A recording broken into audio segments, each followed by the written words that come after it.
Friends, if you're looking for real old school laughs, you're in for a treat because we've got them right here. Flip City Magazine.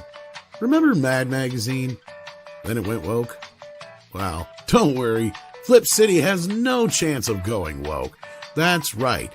4 times a year, you'll get an actual printed magazine full of jokes, stories, comics, and more, all about today's pop culture, entertainment, and woke politics. Flip City takes terrible entertainment trends we love to hate with hilarious parodies of Lord of the Rings, Stranger Things, The Walking Dead, Star Trek, Hunters, and more. Trust me when I say there is nothing else like Flip City on the market. So subscribe today.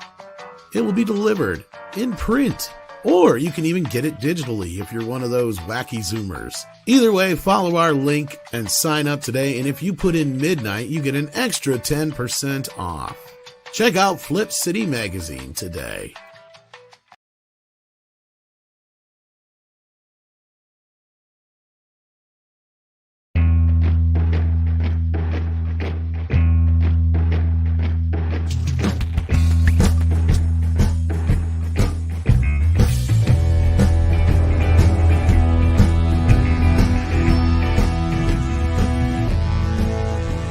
Good morning once again, everybody. Good afternoon, good evening, whatever it is, where you is. Welcome to Midnight's Edge in the morning. I am Tom Connors. The boss man should be here shortly. We have with us a special guest today. We have YellowFlash. How you doing? Good. I think it's been a while since we had you on the morning show, or even on the channel for that matter. But you've been busy with life and all that kind of stuff. But trying to make more time for streaming. I see you every fucking day. What are you talking about? Oh, but not for streaming. He's not as bad as some other people. Yeah, I was gonna say he does videos every day, but yeah videos. You know what? It just blurs. Sorry, Yellow. It kind of just all blurs together. Yeah, I get you. We also have with us Mr. Chato. How you doing, sir? I'm good. I am good to have you. I'm very fine. I've got lots of stuff I'm writing and producing. Hilarious. I'm really enjoying it. This week is good. We'll see whether I dry up next week. And here is the boss man, just barely after we get started. How you doing? Greetings, everyone. Sorry I'm late. Sometimes traffic can be like that. And greetings, YellowFlash in particular. So good to see you here. Hi, how you doing, Andre? Doing excellent. He's kind of giddy right now because he loves YellowFlash videos. He tells me that all the time. Well, I'm glad somebody does. We all watch them. Yeah, they're a great way to stay up to date with some snarky takes. Yeah, he's like, did you watch although it? Yours are extemporaneous, I can't do what you're doing. I gotta write mine. Oh yeah, I just like to go off the top of my head. It's just way too much editing later for me. Yeah, Andre, he has that problem too. Sometimes he can't just riff on certain things, but yeah, like when I riff, I have to stop and think. You know why? Because I riff in Norwegian. Well, you can still do that. You just pause the just use AI to translate it. There you go. Yeah, exactly. So that would probably trip us all out to have Andre speaking like regular American English. Like if people it translates. Think I'm an AI already. Well, it would just add to the mystery, I guess. Aiden Paladin has that problem too. Everyone thinks that she's an AI.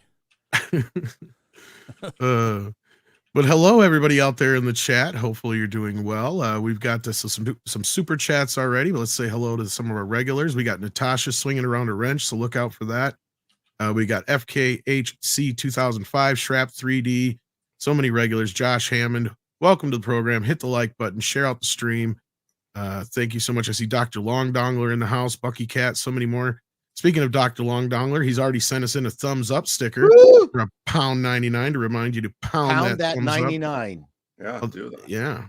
And Darius Munchausen also sent us a sticker. I believe this was popcorn, though, if I remember right. It is indeed. Thank you for the popcorn. We like that here at the Midnight's Edge house. Popcorn is good. I got a popcorn machine for Christmas. Yeah, as long as it's not butter. Well, I could put butter on if I want, but it's like just a little itty. It's not like a full-sized one. It's just a little one that does like 2.5 ounce packages, and like the one at the theater kind of thing. Yeah. You know what's nice? I don't know if you guys have it, but my theater does DoorDash, so That's kind of cool. I got a big bucket of movie theater popcorn one night for a movie. It was great. Expensive, but a little more expensive, but yeah. I just wanted to do it. Did they oversalt it? They overbuttered it, which I was okay with. There's no such thing. I was going to say, it's like there's no such thing as too much cheese. Well, that maybe, but there's no such thing as too much cheese or butter unless that's your problem. Yeah. Then Andre's just like, and that is part of your problem. You read my mind. Marks 11-7B sends in $4.99, says, "Hail the bridge god. Here's to containing the little red bridge from which communism flows. He will come asking for funds because he broke another chair." Okay, whatever that means. I'm not up to speed on this. Is this some Nordic legend? It's something to do with communism. I can tell that, but I'm missing the analogy here. So you're gonna have to get me up to speed on that one, Marksman 11-7B, what you're referring to there. We got Hyperguyver 2 in the house sending in $10 dues and says, "What's the panel's thoughts on the Ministry of Ungentlemanly Warfare trailer? I, for one, won't be taking the wife to that one. Last thing I need is her uterus exploding." Yeah, from Henry all the Cavill toxic movie? masculinity. Yes. Did you see the trailer for that one yet? Looks great. Looks like fun. Yeah, it looks like fun. My only complaint is, please, for the love of God, quit using old rock songs and remixing them into trailers. It's so 2012. Well, let's get past that. Otherwise, the trailer looks fun. It looks fun. It looks like a Dirty Dozen meets Bond kind of thing, loosely based on a true story. Somebody said Ian Fleming was on that team. Is that true? Yeah, I guess so. Andre, have you heard about this movie yet or seen the trailer? I've seen the trailer. Yeah, it looks great. I mean, it's with this director, how can you go wrong? It's some people can still do movies. Yeah, it's Guy Ritchie, right? Yes. Yeah, exactly. Yeah, I'm excited for this movie now. Like, I think it's going to be good. Reason to go to the movies. Yeah, exactly. That's what I mean. I'm still on a high from Beekeeper, and this thing right here is like the year is already made where movies is concerned. So yeah, who needs Marvel when we get stuff like this? I'll take that any day right now. Yeah. So yeah, it looks fun. I mean, there's a couple movies coming up here for Henry Cavill to prove whether or not he can be a movie star, and this is one of them. And Guy Ritchie, about time he gets back to form. So looking forward to it. And at least it's not a sequel, a prequel, or a spinoff. That's the other thing I'm saying. Yeah, it's new. Yeah. And yes, as far as I know, Ian crazy. Fleming does have some connection with that because something to do with starting the OSS. Somebody was talking about it last night. I don't remember all the details, but yeah. Yeah, I didn't look into it. Just I saw people talking about it on social media and was wondering if that was real. Well, it's probably the origins of James Bond then. In a way, right? I wouldn't be surprised if that's like the twist ending or something. And it wouldn't be probably the first time. Yeah. Wouldn't be the first time. Like Ian Fleming sits down and starts to write James Bond book. Yeah, for the first one. Something like Casino that. Royale or whatever, yeah. Zontar sends in a Canadian $5, says, "Musk's devastating $55 billion loss in yesterday's trial is great news for small shareholders. Anyone with Disney stock can sue Bob Iger over the same activity." And Disney snot also. Yeah, that too. I didn't hear about this. What's going on here? Paul, can you take us through this? No. I was hoping don't know anything about this. You just called on him and he's like, "I didn't do my fucking homework, teacher." No, it sounded like you knew. No. I'm good. Of course, that. Culture is not going to make it. I just got a message from him, and he probably would know all about this. So, I have no idea what this is about. So Musk has a $55 billion loss on Twitter. Let's see here. Trial. Great news for small shareholders. No, because this is like the thing when you have a live show and audiences can ask questions. Judge voids. Okay. Prepared for. Judge voids Elon Musk's unfathomable $56 million Tesla pay package. Is that what this is about? The Delaware judge has tossed out Elon Musk's record-breaking $56 million Tesla pay package on Tuesday, calling the compensation granted by the EV makers board an unfathomable sum that was unfair to shareholders. Okay. Shares of okay. Tesla dropped see. about 2% pre-market trade, and some investors seized on the ruling in hopes it might prompt Tesla to overhaul its governance. So I evidently, see. Okay, then I know what it is. So basically, he didn't lose 55. It's not that he lost 55 billion out of its pocket. It's a He didn't get it. that's not going to be forthcoming to him. mm-hmm. And That's what it Musk's sounds like, $56 billion pay package is voided by court. It's a challenge for Tesla. CEO Elon Musk pay package, which awarded him some 300 million options that vested based on hitting performance milestones. That's it. Yeah, what I got here is pretty simple too. It's not. So yeah, It has nothing to do with Twitter. I don't care about Tesla. I'm more concerned No. about, Twitter going away. They just had some of their highest activity not that long ago. I don't think that X is going away anytime soon. Yeah, like the problem is all the advertisers playing their games and holding him hostage. I haven't heard much about that since. So has that even? No, some of them have come back. I was going to say, but Yellow is right. Yeah. All right. And yeah, I know the first super chat we had, that's meant for later, so I'll hang on to that one then.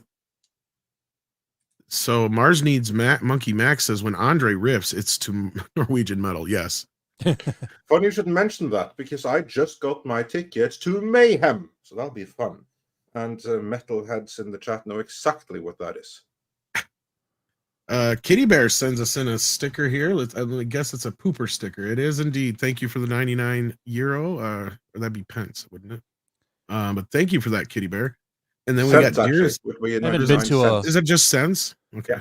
I haven't been to a metal concert in a while. Andre, I miss them. I feel too old for them because I like to get into the mosh pit, and I don't know if my body can hold up like it did when I was 19, 21.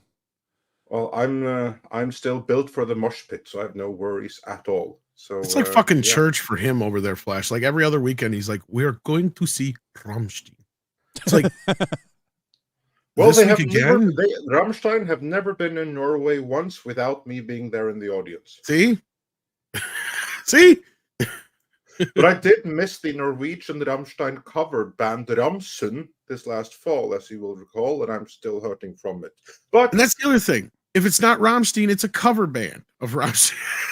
Well, I go to other stuff too. So it's like going to church when you're out of town. That's true. That's true. But the last group I saw was Slipknot a few years ago. Oh, that's pretty nasty. Well, that's cool. Well, that's the nasty ones are the ones that I will be going to next time, which is I like how Andre's like nasty. Oh, the smaller bands and the smaller venues are better. Yeah, this is a smaller venue. Yeah, those are more fun. Mayhem for the you know how like the Norwegian black metal scene in the 90s, that was like all church burnings and killing each other, stuff like that, right? Yeah. Remember that? That was Mayhem. They're the ones I'm seeing. Andre's just all like, Slipknot. Where I'm going, a lamb might be sacrificed, sir. Okay, dude, Tom, I know that you think you're joking, but this band has. I'm only half joking. On screen and throwing them into the audience. Exactly. I mean, some of the bands that got Norwegian black metal. Some bands that got really big, I had the pleasure of seeing when they were smaller, and got to see them in smaller venues, and it's crazy how much more they care when they were, lesser known, because they would get up and do things that they would never do as a bigger band. Yeah. Dearest, I remember I saw Static X before they got really as popular as they were, and they would go down into the crowd and stuff. Like they never did that when they got a little bit bigger. Speaking of big, Dearest sends us a Big Mac here. Well, it's just a single Mac, it looks like, for $1.49. But either way, thank you for the burger, Dearest. We are getting hungry already. It's lunchtime. That happens. We got CO92 sending in 1999. It says, so there's something stupid. Wizard of Oz is considered satanic according to Candace Owens because of the Ding Dong the Witch is Dead scene. Tell me why people listen to these idiots from the Daily Wire. Wait a minute, wouldn't that be anti-satanic though? I think Ben Shapiro and her got into a big public argument. They did, yeah, because they were on very opposite sides of what's going on in Israel right now. They have some very different sympathies, and that's obviously going to create some level of office tension. Let's put it that way. You know what? But sticking to the topic of this super chat, right? I say that's real politics, and that's why you shouldn't talk politics with friends, right? Exactly. Especially not when you work with it. Yeah. But yeah, no, thanks for the $20 super chat, the CO92. So it's considered satanic. Well, here's the thing: the satanic is like the most misused word ever, one of the most misused ones. Because what does that even mean in this particular context? Like, I don't know what Candace Owens have said about, like, kind of failed to see exactly how a witch being killed by a house falling on her in any way, shape, or form is satanic. I mean, then you're really stretching the Bible if you find something satanic in that, I would say. I mean, then you're... Well, Candace is an interesting person who, on one hand, can have some very interesting social takes, but then she's also a conspiracy theorist, like at the far end. So you go, okay, well, that wasn't too bad. And then you go, oh my God, she just drove the truck off the road. Flames, explosion. So in this particular case, I think she's driven the truck off the road. I would like to see the argument for how you can be. I'm sure that you. Well, again, it depends on which definition of satanic you use.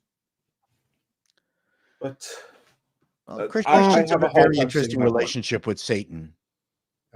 Well, not only that, I think witches kind of have an interesting relationship with Satan. That's why I kind of find this whole thing they believe in. No, they don't. Yeah, they don't. That's like magic. It depends. Yeah, but anyway, Wiccans have that as far as the actual Wiccans, yeah. But depending on what you're talking about, witchcraft. Don't witches practice the not like magic? I'm thinking like the MAGIK. You know, the occult stuff, don't they? Isn't that what they practice? That depends on the type of witch in particular. Again, I mean, she's looking way too much into it. I don't dive deep into the modern ones. I am fascinated with the occult stuff, but it's not the modern Wiccan witch shit. Well, here's the thing. It's like a fad of just teenage girls. She's looking way too far deep into it because Cecil is right, 100%. The Wizard of Oz is just about two bitches fighting over shoes. At the end of the day, he's 100% correct. So it's pretty simple. Pretty simple plot. Hollywood Apocalypse sent in 14 South African rands and said the bidding war has begun. F you, Kurtzman. Yeah, this I know a little bit about. Did you guys see this morning? I know you mentioned it, Paul. Yeah. I think behind the scenes. Some reporting are 14 billion. The others are reporting 30 billion for a bid on Paramount by I just spaced out his name. You were talking about him. Byron. Yeah, Byron Allen. Thank you.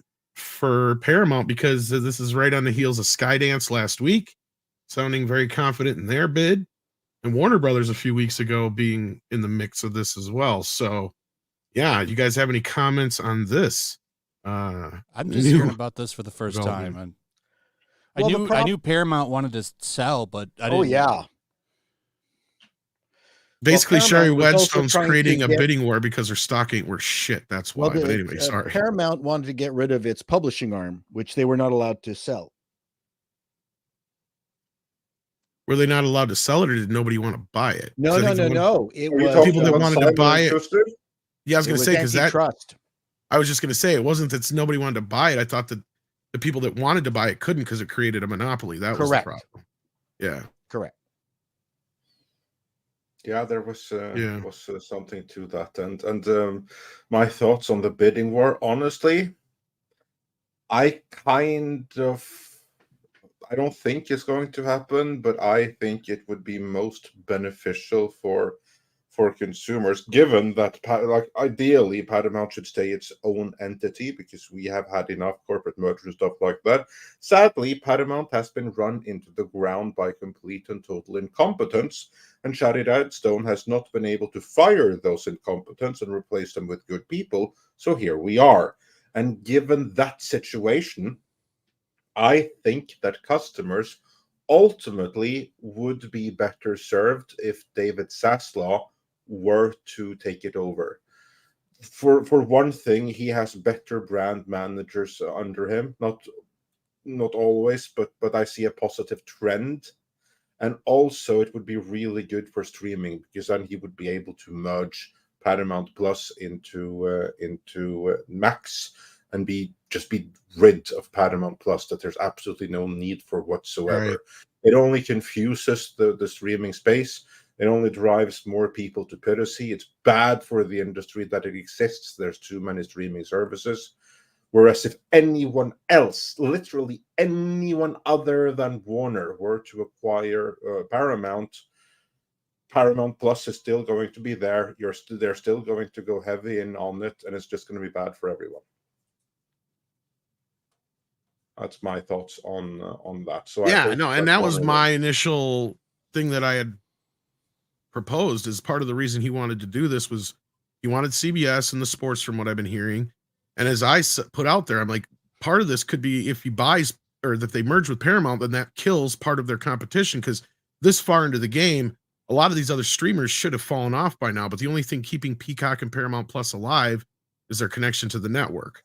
And I agree with you. Like, that would be the easiest way for Zaslav to kill off one of the pieces of the competition by just taking Paramount in on their own. And they sound like they want more of the CBS side than they want the actual Paramount side of things anyway. But we'll see where it goes here. Because to me, hearing this, that she's still, here's where I think what Sherry's up to. I think Sherry's trying to create a bidding war because her stocks aren't worth jack shit. She is not as serious about taking the bid that Skydance put up last week. Obviously, if she's still taking offers.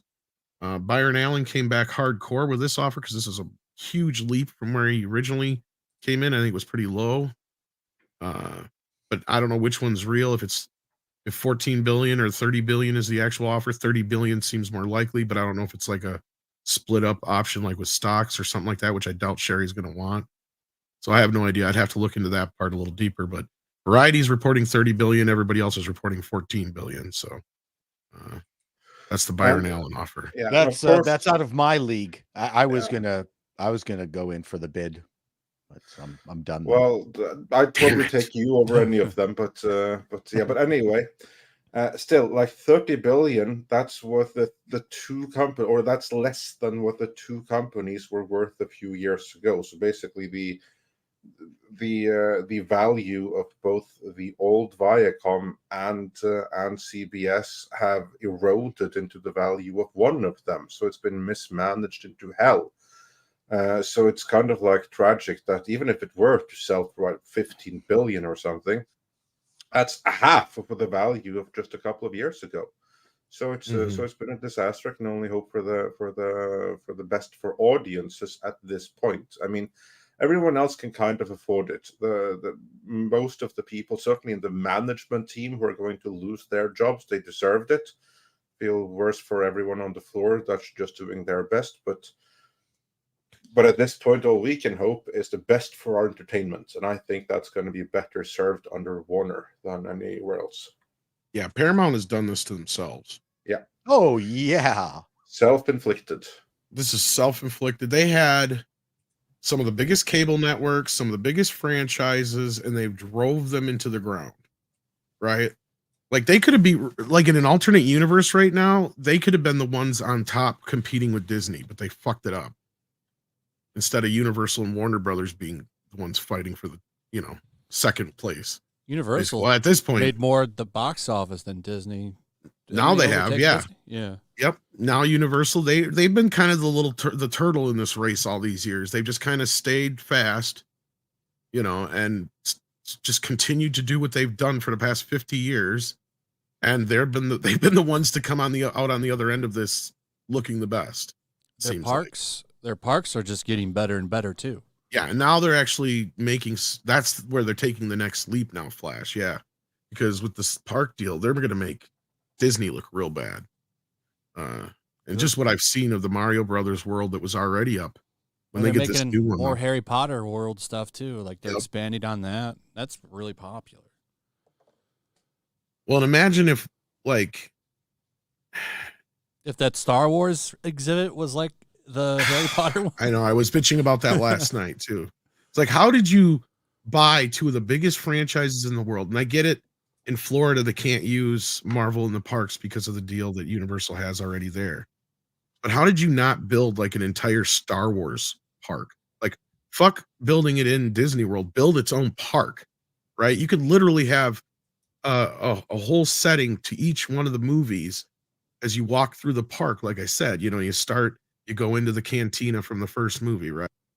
And then you go into, the Death Star, which they could even refitted the Epcot Center as a Death Star for fuck's sake. Like, how are they not thinking this? Wasn't there a report that Kathleen Kennedy was like, we're making this for the new people, yes, not old that's men. exactly what happened, yeah. But even then, it was still just meant to be a section, not a whole thing. Like, you could have made a whole park, right, out of the entire franchise, is what I'm saying. Like, can you imagine the old men take their kids to that park, you dumb bitch? Exactly. Could you imagine having like the pod races in the middle of it all for episode 1, like in this big arena? What could have been? What could have been? The Death Star. We're talking a lot about. But Disney keeps doing it. It's not like they have pulled the plane out of the nosedive. We don't see any evidence of them changing course.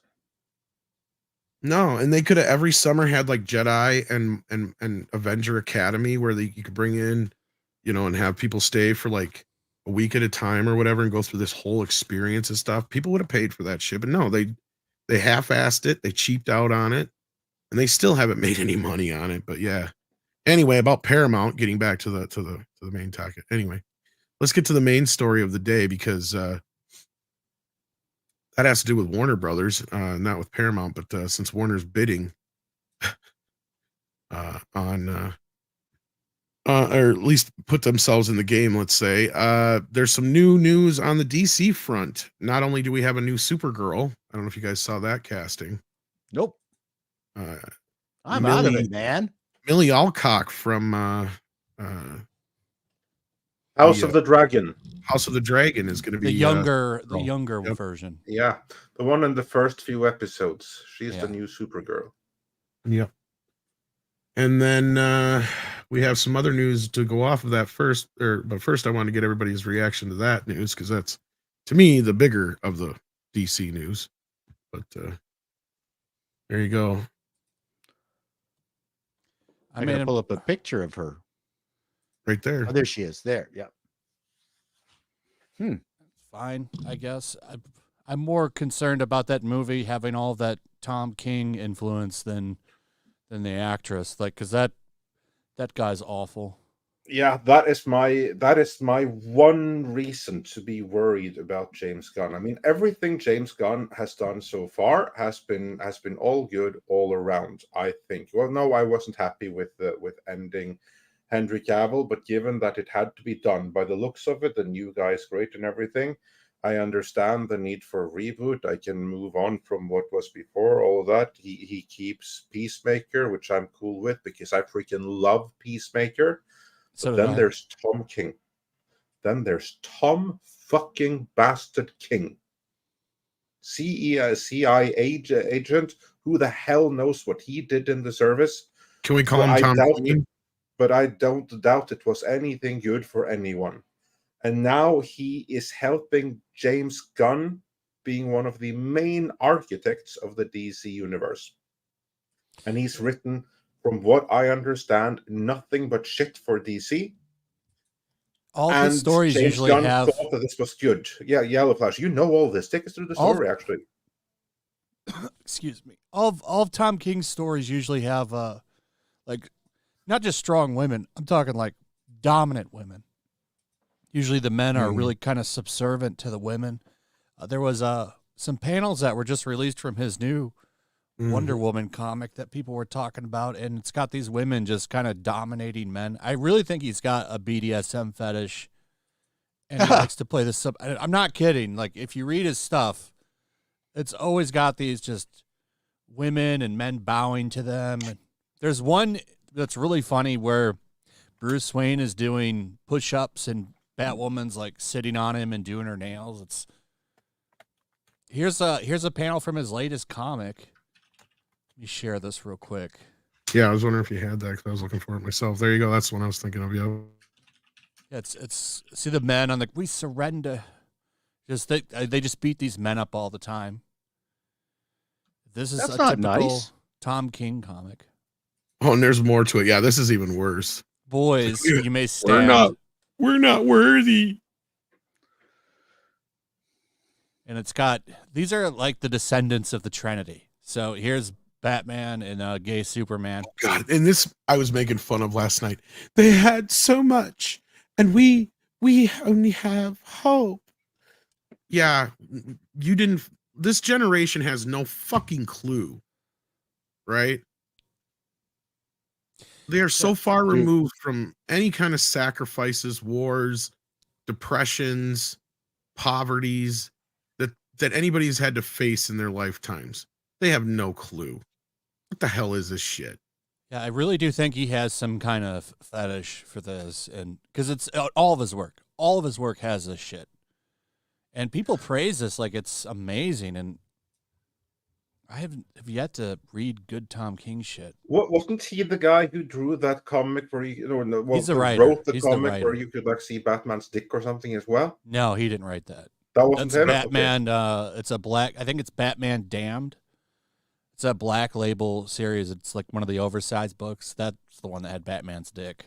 Okay. You know, fans have been screaming to see that for years. So. Oh yeah, absolutely. Yeah, no, this is the state of DC. So obviously, like Sastos, he still has some work to do in his own house, by all means. And he should start by firing some people and deny James Gunn from working with Tom King. And this is the one thing that I'm worried about with James Gunn's reboot is the involvement of Tom King, who should be locked up in a closet or something for the duration of it.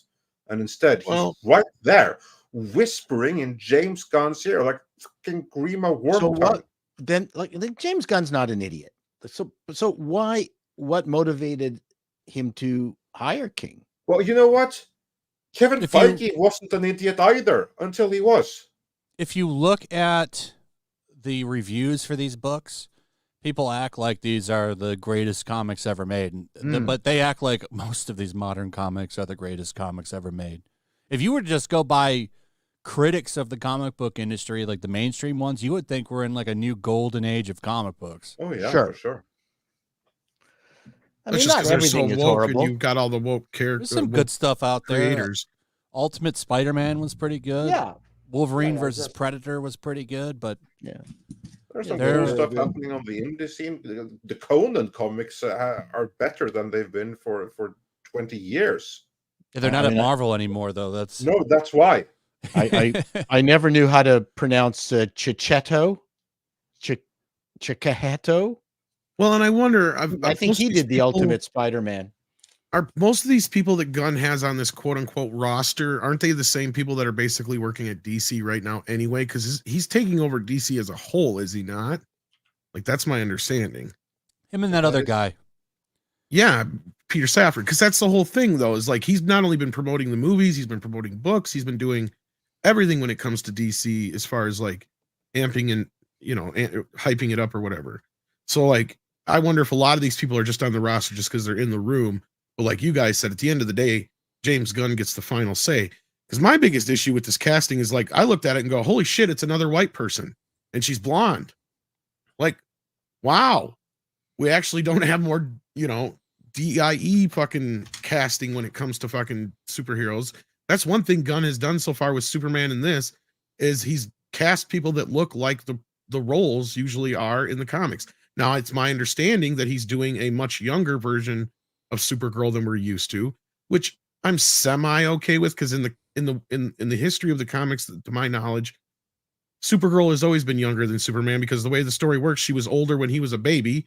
It took her longer to get to Earth. And it took her longer to get to Earth. So by the time she got there, she was technically younger. I think there was an accident in the navigation. Yeah. Anyway, point being is like I have no issues with that so much as why are we hearing about Supergirl already? That's my problem. What I can kind of conclude is that she is going to be in Superman, which okay, I'm fine with her being in the beginning, but my problem is if you're doing like a flashback to Krypton or something like that. But my other problem is that you've already got way too many superheroes in this movie. James Gunn is putting the cart way before the horse here. He's putting like 10 carts before the horse in this case. It feels like that's where I'm starting to get leery with this. It's like he's building a universe before he's even given the first movie a shot, and you've got a lot of goodwill to win back. I've been rooting for this guy, but at this point, I'm starting to wonder what the hell's going on over there. Because even my people that I've talked to, I've gotten very little out of them because they're like, nobody knows anything but James Gunn, and it's turned from nobody knows anything but James Gunn to nobody really understands what James Gunn is doing, which is not a good thing. He's got a good track record so far with comic book stuff, so I'm willing to give it a chance. We'll see. That's how I feel about it because I like all 3 Guardian movies. I like that Peacemaker show. I like that Suicide Squad movie. I'm willing to give it a shot. That's what I'm holding on to as well. All his stuff, especially Peacemaker, was so good. Yeah, I really liked Peacemaker. I thought it was pretty. But good. I also see this right now with having Peacemaker and keeping certain people in the mix. It's like James decided to knock down a house, but keep 2 rooms of the house and then rebuild the house around those 2 rooms. How well is that going to work? We'll see. Peacemaker and Suicide Squad were 2 pretty darn awesome rooms. So, yeah. Yeah, that movie I really liked. Suicide According Squad. to us, on the panel we enjoyed it, but granted, there's a lot of people out there who didn't. So. Not everybody likes everything. No, but Suicide Squad really didn't do that well at all. I love the movie. Yeah, I did too. I liked the wry humor of it. I thought it got the tone of what a Suicide Squad movie should be. There was a lot of people who just didn't care for that film at the end of the day. I don't know. But anyway, that being said, pretty faithful to what the Suicide Squad is. It's much night and day better than that other one that came out. Oh, I agree. I agree. The David Ayer one. I don't even know how an Ayer cut can save that piece of shit. It won't. It counts. What we've heard. But on that note, besides raping Superman in prison, they continue to destroy the white male older heroes in the DC universe, and that's kind of the big topic of the last week here is Batman getting his head blown off in the new Suicide Squad game. Yeah, what's with that? Well, you know what's funny about this? So this is not his final performance. Yeah. Just yesterday, which is totally damage control, came out and said, oh, yeah, he's going to be in the Batman Cape Crusader, and he's also going to go out with a final performance in Infinite Crisis Part 3 as Batman from the animated series. Yeah, and just to clarify for those who are only listening, we're of course talking about Kevin Conroy, the legendary voice of Batman from Batman the Animated Series, because he voices the Batman whose head gets blown off by Harley Quinn in this new game. And years ago, this is my understanding, they marketed that this is his final appearance. This is it. And I think they did this like years ago. That this is it. This is the last time you're ever going to hear him. And only after the backlash is like, oh, wait, there's more. Well, they sold this game on this being his final performance for 2 years. I pulled up an article in my video today that was from like November 2022. And this is going to be the final performance. This is it. You need to get this game if you like Batman. And then they shoot him in the head point blank while he gets a lecture from Harley Quinn. And everyone hated it. So they had to come out and spoil. Oh, yeah, we lied the whole time. He's going to be in these other two. Wow. He's going to be in these other two performances. Well, and here's my issue with this from my understanding of this, because I'm not a gamer, so I don't have a whole lot to say on this. So mine comes from the character point of view. First of all, I heard that Wonder Woman is the only one of the Justice League who teams up with the Suicide Squad. That's bullshit. Batman would be the one to do it because he's the one who's got to. She's the only one that doesn't get brainwashed, and she's also the only Justice League member that gets a heroic death. The Flash's corpse gets pissed on by Captain Boomerang. Yeah, Are you that's serious? Yes, dead well, serious. they don't really. He goes up and unzips his pants. You don't hear any. You don't hear Pretty anything obvious. coming out, but it kind of looks like he had enough time to get ready to go, and then Deadshot comes up and stops him. But to finish my point, basically, is like Batman would be the one to actually join the Suicide Squad because he has a contingency plan for all the Suicide Squad members because he doesn't trust anybody, period. 2, Harley Quinn would not kill Batman. Why? Because she is like Joker, but with a conscience. And the only time, there's only one she would time, kill him. Only if it was to get back at Joker. That's the only time she really would. She's got no problem killing. Not Batman, though. She's always had this thing for Batman. See, that's the thing is I don't think she'd actually kill Depends Batman. on what continuity you're going on. That's what I'm saying. But normally she wouldn't, unless it was to just get back at Joker for some reason, because Joker wouldn't want Joker wouldn't want Batman killed because then it's no fun, right? But that being all said, like this whole thing and the way that he goes out, that's the other thing that bothered me. Batman would not go out like this. At least fans would want to see him going out in a blaze of glory, right? Saving saving somebody or saving the world or saving Gotham or something in some way, shape, or form. And that's all I really have to say about that. That's plenty. I just wanted to get it out of the way, so I'm done. Yeah. I don't think she has a problem killing Tom. No, I never said she has a problem killing, but I don't think she would kill Batman too. If she I don't think could. she would. Well, that depends. As Tom said, that depends on continuity. Exactly. Well, Flash did that, but yeah, in Harley most cases, Quinn I don't think she would. Yeah, this version, in which because this is the same game where you have like a gay Joker from another universe or something, right? Very gay. They don't. I don't think they say he's gay, but his mannerisms and the way he acts, he's gay. Yeah, exactly. Of course, he's got that flamboyant stereotype gayness about him. That's the only way Hollywood people know how to write gay people. Yeah. So I'm glad you mentioned writing there because I've come across a name. I've heard a name in conjunction with this company, with this thing here, and that would be Sweet Baby Inc. Now, I know from watching your videos that you are familiar with these people, but I'm only casually aware of them, and maybe some of our listeners aren't. So, Sweet Baby Inc. YellowFlash, can you tell us who are they and what are their contributions to games and to this game in particular, mayhaps? They're like this consulting company that comes in and helps these developers write stuff for a more modern audience. And they have their hands in a lot of big AAA game studios. They helped write the script and cutscene banter for this game, which explains a lot. They also had their hands in Alan Wake 2 and Spider-Man 2. That 10-minute scene where you play as a death girl, I'm sure was a contribution from Sweet Baby Inc. I don't know if you guys saw that scene from Spider-Man 2 where you play as Miles' death girlfriend and you do a mission as her and you can't hear anything. You just hear thumps and bass. Because that's what every Spider-Man fan wants to do in a Spider-Man game. This is the Montreal company.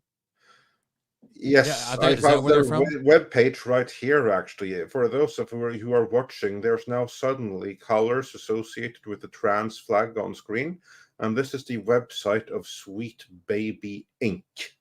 And here on this web page, it says about us. They remind me a lot of Feminist Frequency. Yeah, 2008. What was this with Feminist Frequency? Are they the ones behind it? No, Feminist Frequency is another dead. Well, they're dead now. They remind me of them. Oh, okay. I see. Anyway, it's like a new version that is actually more toxic. Yeah, they're actually getting into all of these companies instead of making YouTube videos. They describe themselves as follows. Founded in 2018, Sweet Baby Inc. is a narrative development and consolation studio based in Montreal in the People's Republic of Canada and working around the globe. Our mission is to tell better, more empathetic stories while diversifying and enriching the video games industry. We aim to make games more engaging, more fun, more meaningful, more inclusive for everyone. And we aim to do so by shooting Batman in the head. It doesn't actually say so there. Well, But after he everything gets else- shot in the head after his lecture. Yeah, and that's the other part in the lecture that bothered me too. Sorry, I know I said I had all I had to say, but where she's like, Joker, he says mean things, but even when you're bad, you're still good. It's like, are you ignoring the fact that he beats the hell out of you? Like, what the hell are you talking about? Like, she's trying to act like Batman's the only violent one and Joker isn't. But she's a sadomasochist. That's that's totally within her character. Well, and speaking of character, let's see then what Sweet the Baby would do with this, because on their webpage they also write about their approach. Because here it says in the intro, Sweet Baby Inc. is an inclusion-focused narrative and consultation company. We're building a team and a process in hopes of building a kinder, more sustainable industry at every scale. Whether you need a fresh pair of eyes or a guiding hand, we're here to work with you. So this is their pitch then to the industry. And then this is how they work. We begin with an all-hands review and discussion of the project material.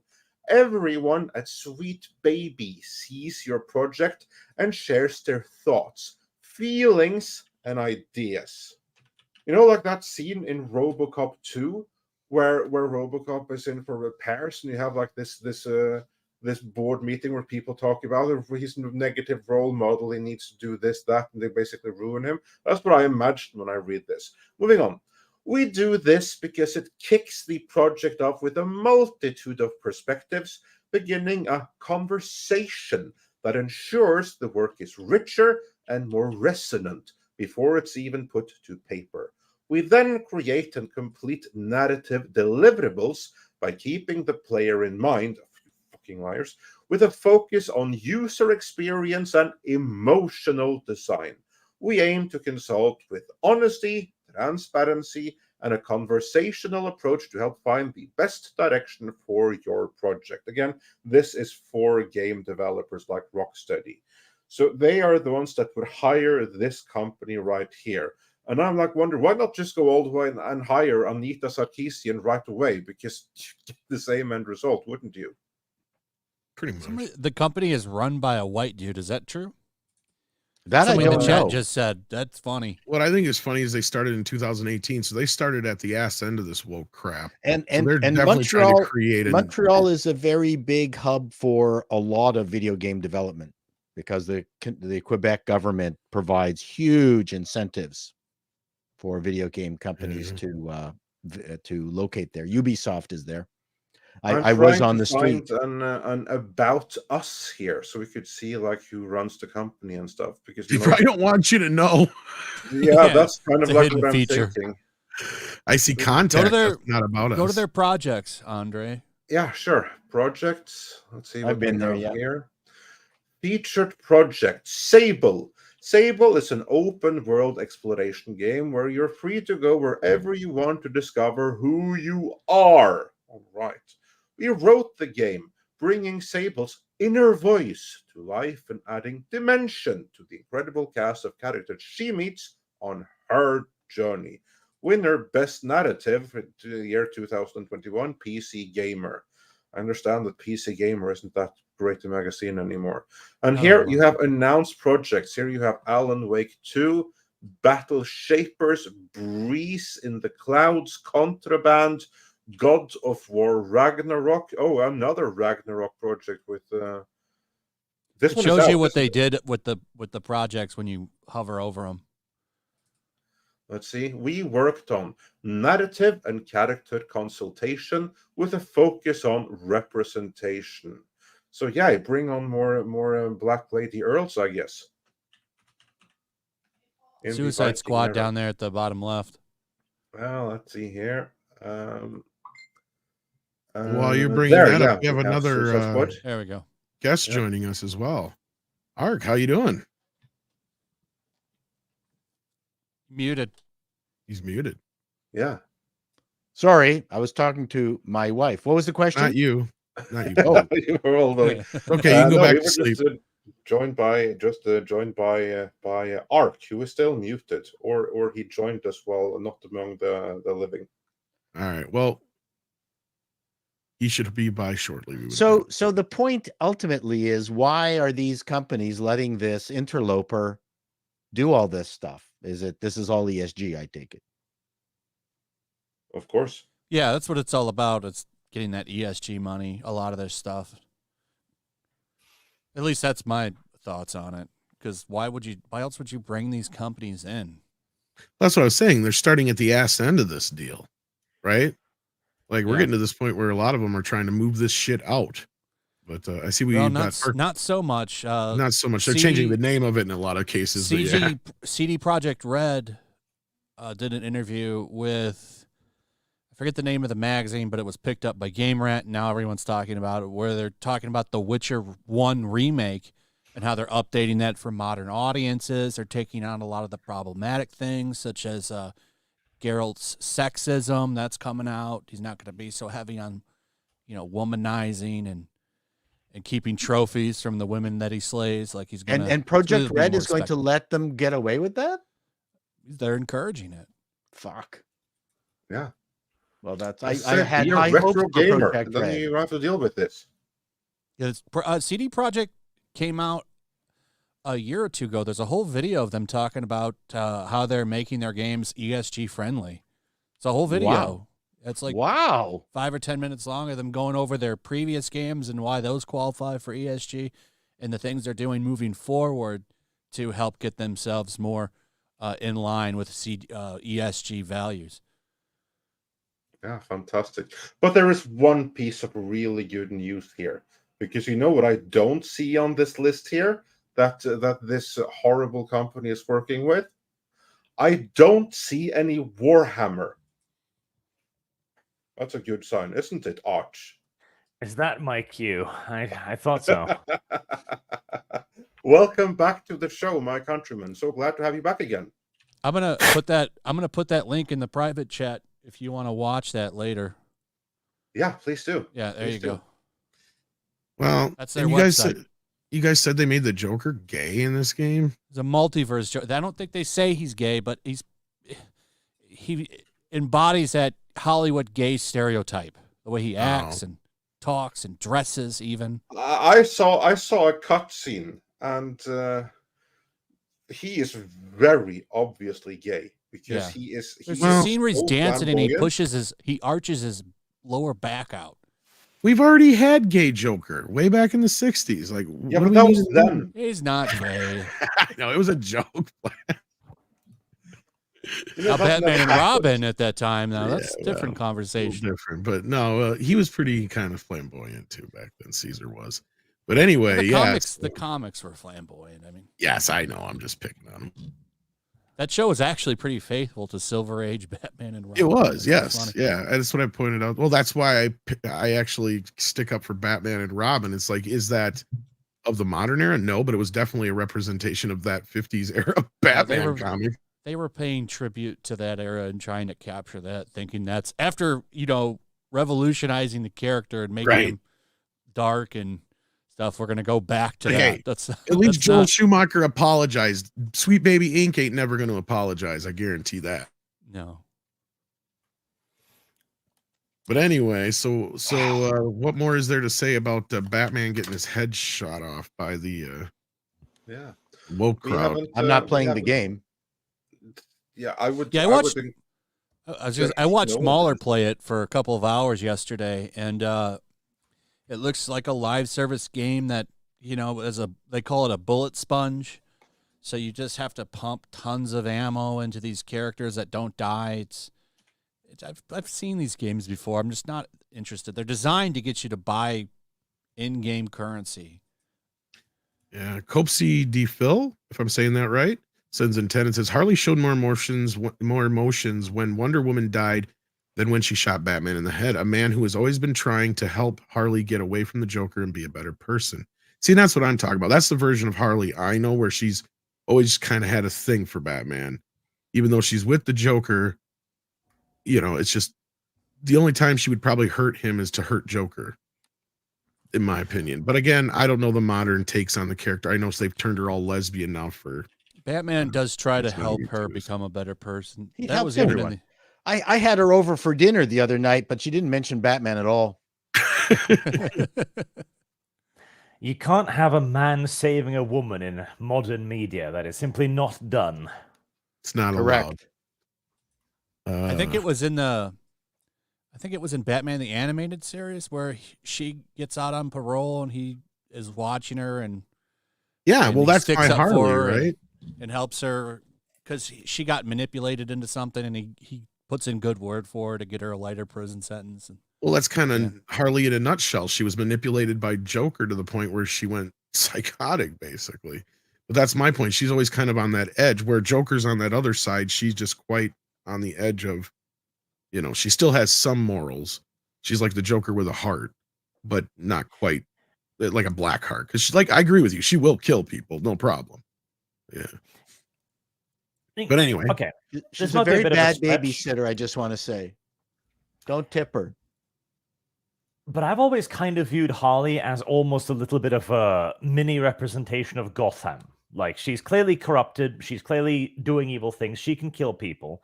But there is still something salvageable in there. There was once a decent version of Harley and Quinzel. Correct. That's what makes her interesting. Yeah. Another problem with this game is it's pretty obvious that nobody from DC Comics helped them make this game at all. I don't know who they were consulting on that end, because everyone's talking about King Shark using the Green Lantern ring, which really doesn't make a lot of sense. DC's canon is messed up. It's been messed up for a long time. That goes with like the woke writers that we get in Hollywood too. It takes a tremendous amount of willpower to use that ring.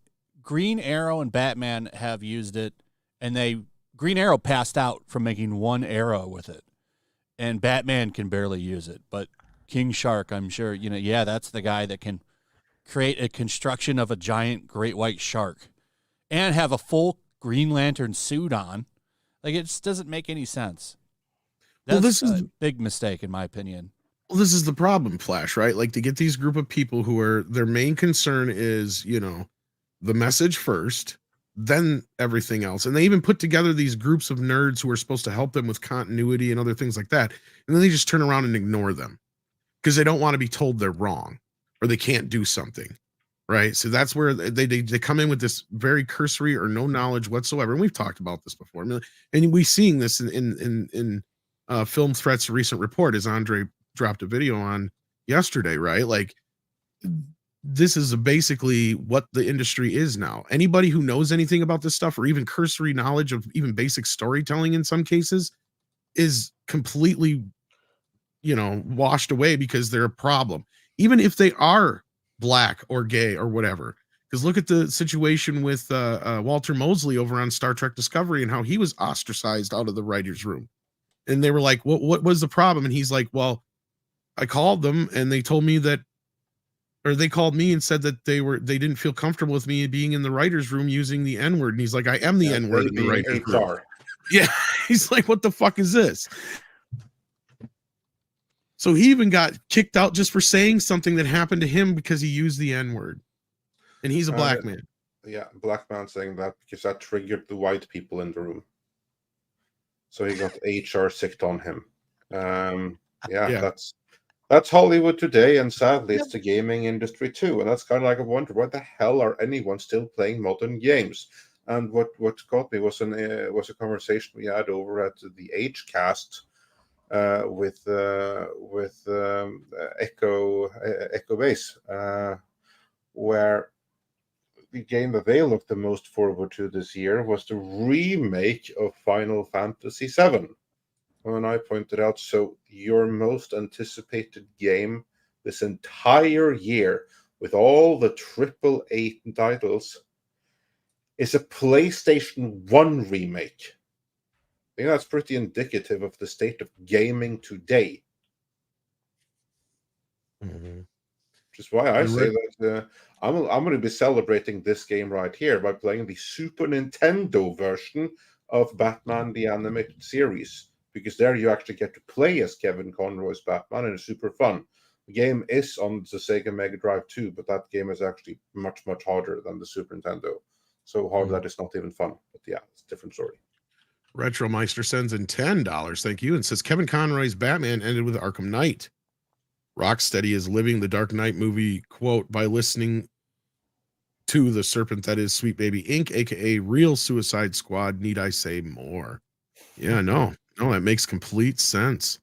And Carlos Estrada says with $2, I think Supergirl is a deflection from the Suicide Squad dumpster. Could be. I think it's being announced now because it's going to get out there because they're shooting and they're not going to be able to contain it for much longer. And she's probably in the film.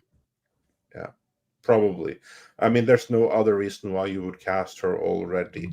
But I don't think that they cooked her up as a deflection.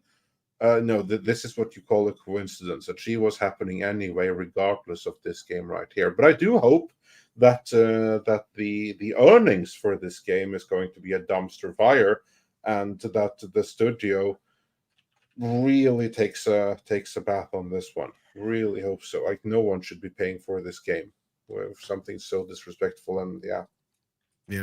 And we're just jumping through the ones that have to do with this game, so we're not trying to miss anybody's super chat just so anybody knows, like, hey, they missed my super. No, we're just getting to the ones that are relevant, just so you know.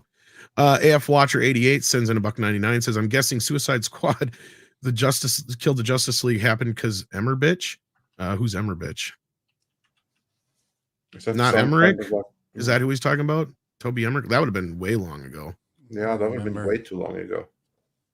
That's the only Emmerich I know, or something close to that. Unless there's someone in the world of gaming that also has Emmer in the name, but I would. Yeah, you'd have to you don't have to send another super chat. Just add us AF Watcher, and the mods will grab it and let me know. Then we got Marksman 117B who sends $1.99, says, Andre, Tom King was private security hired by CIA. Oh, okay. Well, that helps a little bit, but that's still read in his ledger. That means he can't fully trust. He's still going to have that stench on him forever. And no matter what he has done in the past, he has shown through his writing that he cannot be trusted right here and right now in the present. Mm-hmm. Yeah, basically. And then Copesy DePhil sends in another 5, thank you, and says, it doesn't matter what they do or how they cast. If Tom King has influence, it's over before it even starts. That's what I'm curious about, is how much actual influence he has, basically. Well, I see him standing right next to James Gunn in pictures, kind of like where you'd expect Grima Wormatong to stand. Has me slightly worried. That does have me worried. Arch, we haven't heard from you on this. Before we move on real quick, are you excited for James Gunn's DC reboot? And do you think anyone should be worried about Tom King having influence over proceedings? I am not interested at all, because they had the opportunity to cast Henry Cavill, who was desperate for the role, he wanted it, and would be a perfect Golden Age Superman. And instead, they're going with some sort of young Superman reboot origin story. And I don't know about the rest of you, but I know Superman's origin story. I think very few people don't know Superman's origin story. He said recently it wasn't going to have his origin in it. This is going to start off with him being established.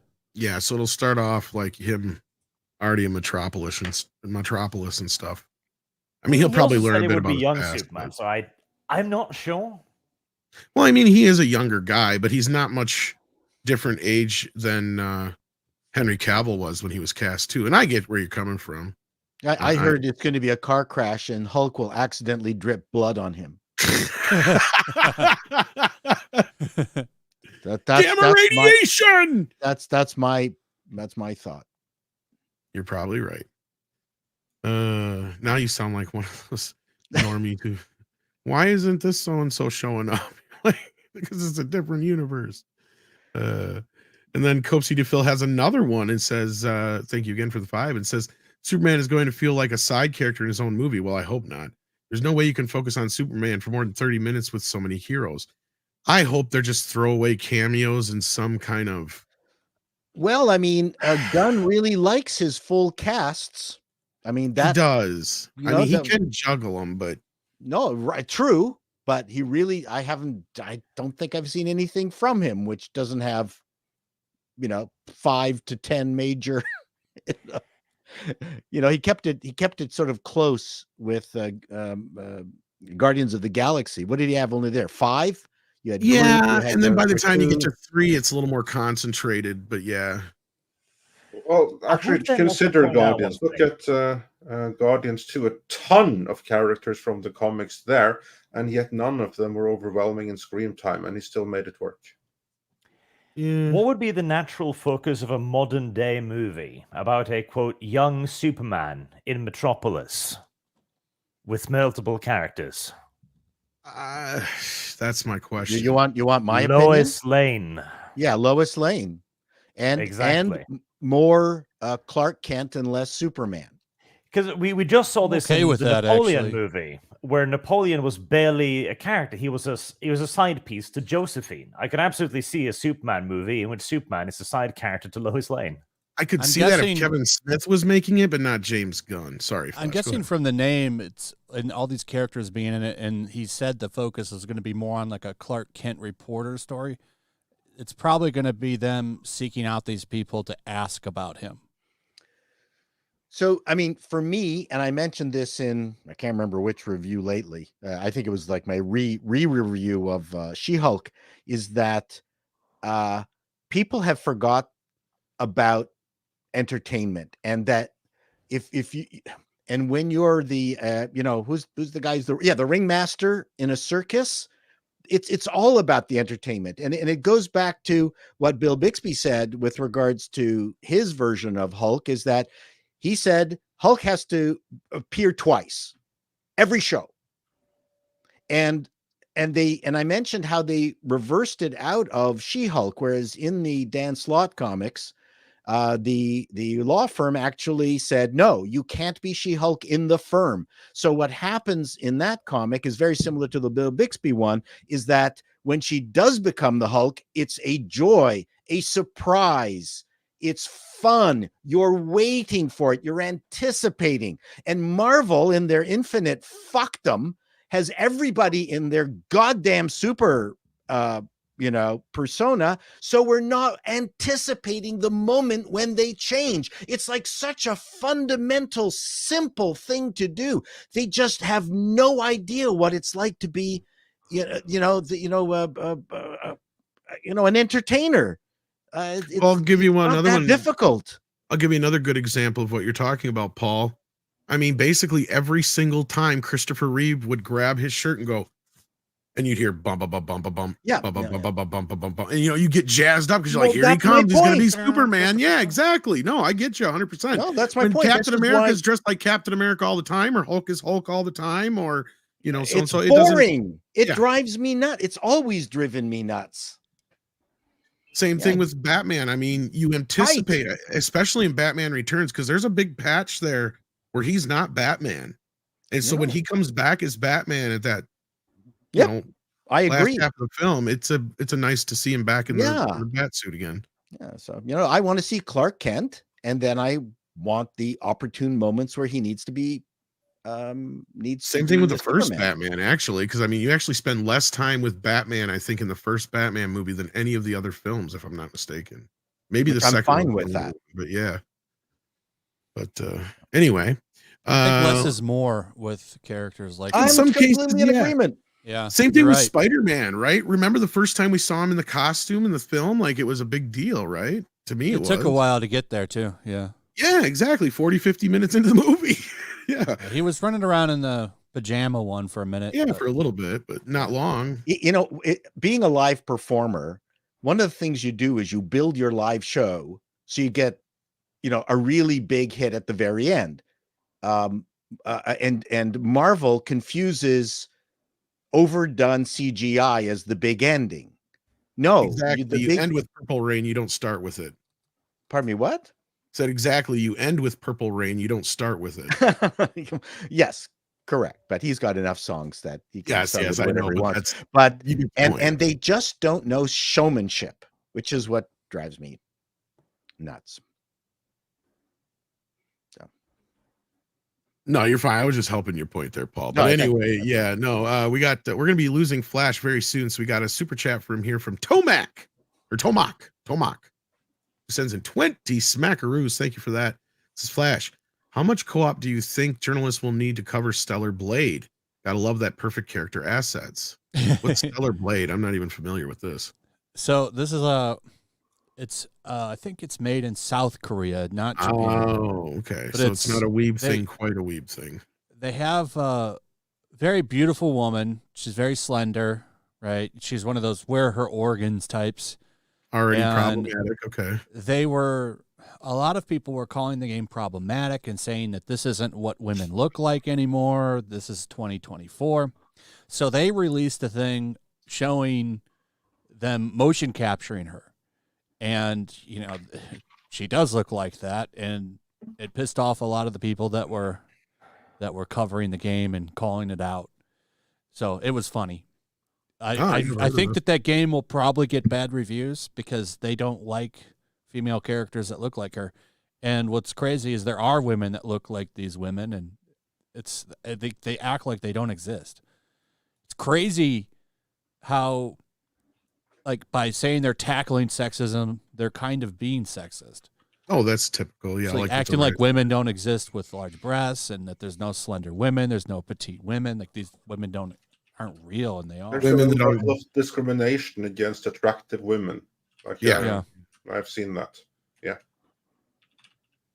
Yep, I can see where that's from. That's what's going on with that. Oh, interesting. Well, thank you for that, Flash, and thank you, Tomac, for the $20 there. We appreciate that. Let me double check. I know you got a couple more minutes here if that left. Here's one I think that has to do with the game side of things. Warachi sends in a 22-month member chat. Says apparently Brianna Wu of Gamergate and Cancel Pig fame is now bitterly complaining about what he helped make. What she helped make the Chato cancel culture. Because now she's certainly speaking out. Freud is a Schadenfreude. Indeed, yeah, it is. No Freude like Schadenfreude. I saw her saying something the other day. I didn't want to give her any attention because that's what she was looking for, because nobody cares about Brianna Wu anymore. But I did find that funny. And then Dearest on the game front says with $5, Quinn's dialogue is mask off moment using an avatar of modern feminism. That is what makes the whole thing horrible. Yeah, it just felt wrong, the whole thing. And then Kaiju Gamer sends in 5 and says, to add salt to the wound, the Batman killed is Arkham Games Batman, who he played as for 3 games and joined on his journey. Yeah, that makes this one too. Wasn't there 4? Yeah. There's 4. I was gonna say, Arkham Origins is kind of ignored a little bit. There's Arkham. The first one was just Arkham Asylum, and then it's Arkham City. I think so. Then there's Arkham Origins, and then there's Arkham Knight. Arkham Origins was made by not the guys that made the 3 games, the main 3. There's a different group in Rocksteady that made that game. It doesn't have Kevin Conroy or Mark Hamill in it either. Yeah, and what was the VR one? Was that separate or was that part of one of the other games? I don't know. I know that game exists, but I've never played it. That's really the only one I've really played all the way through. Actually, it's on short. I've beaten all 4 of the. It's cool because you actually get to be Batman, and it's all about doing detective work, but it's such a short gameplay because it's all first, like you're in actual VR mode the whole time. So it's kind of. I agree with the chat that's saying Origins is underrated. I agree. It's a good game. Okay, VR it's is not It's just not groundbreaking. It's basically just Arkham City again. But I mean, Arkham City is a great game, so more Arkham City is good to me. I liked it. Separate or not. All right. And then we've got, let's see here. God, there's so many here about the Warner stuff. Let's get back to those. JoePat87 says, think of all the animation stands who will be fuming if Warner Brothers does actually buy Paramount. By all accounts, I shouldn't want that, but remember Coyote versus Acme. Well, yeah. Well, I would just say you may not actively want it, but they're the lesser of the evils because you're all out of good options here. Yeah, kind of. I mean, otherwise, Apple's the sleeping giant here in this mess, and they're the name that keeps popping up. Definitely don't want them to buy it up. No, you don't. Mm-hmm. Then Copesy DePhil sending in another $5, says it doesn't matter what they do or how they cast. If Tom King has, we already got this one. We did this one. I just must have forgot to bump it. All right. We got this one too. We got this one. Let me make sure we got any more for Flash. Here's one that's about gaming. If you want to go ahead and read that on Andre while I'm looking for more. Yeah, certainly.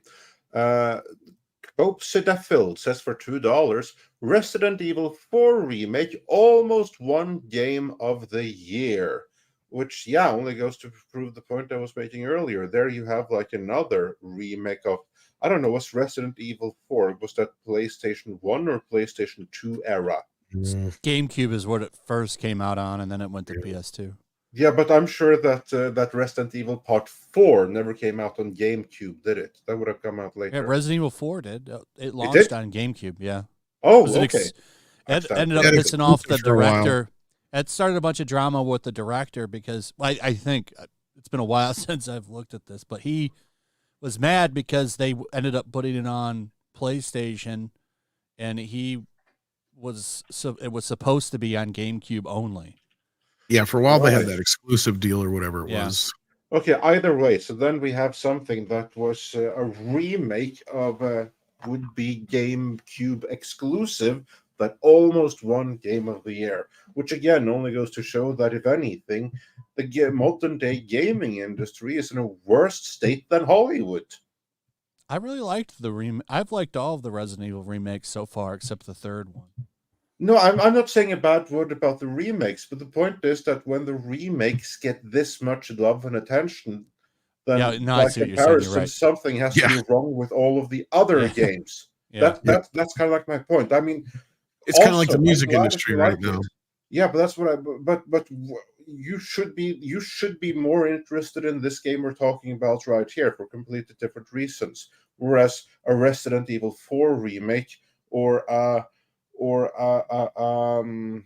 Final Fantasy VII remake, it shouldn't be getting any more attention than the Earthworm Jim high definition remake did 10 years ago. And gaming should have advanced. Exactly. And like I said, it's comparable to the music industry right now, where you have records not only making a comeback, but go look at the record charts right now. It's all mostly classic rock stuff taking up the charts and very few newer things, like when it's like Taylor Swift or Kanye West drops it, sure. Taylor Swift had 5 albums in the top 10. That's what I'm saying. Yeah, but things like same time and stuff are still on the Beatles and all that kind of stuff. Even Def Leppard and stuff like that pop up all the time. Whatever the new TikTok craze is. Well, we haven't had any advances in video games since Dig Dug. Well, I like that thought, Paul, because I said I don't understand a game unless it has like Mario or Pac in the title, maybe Donkey.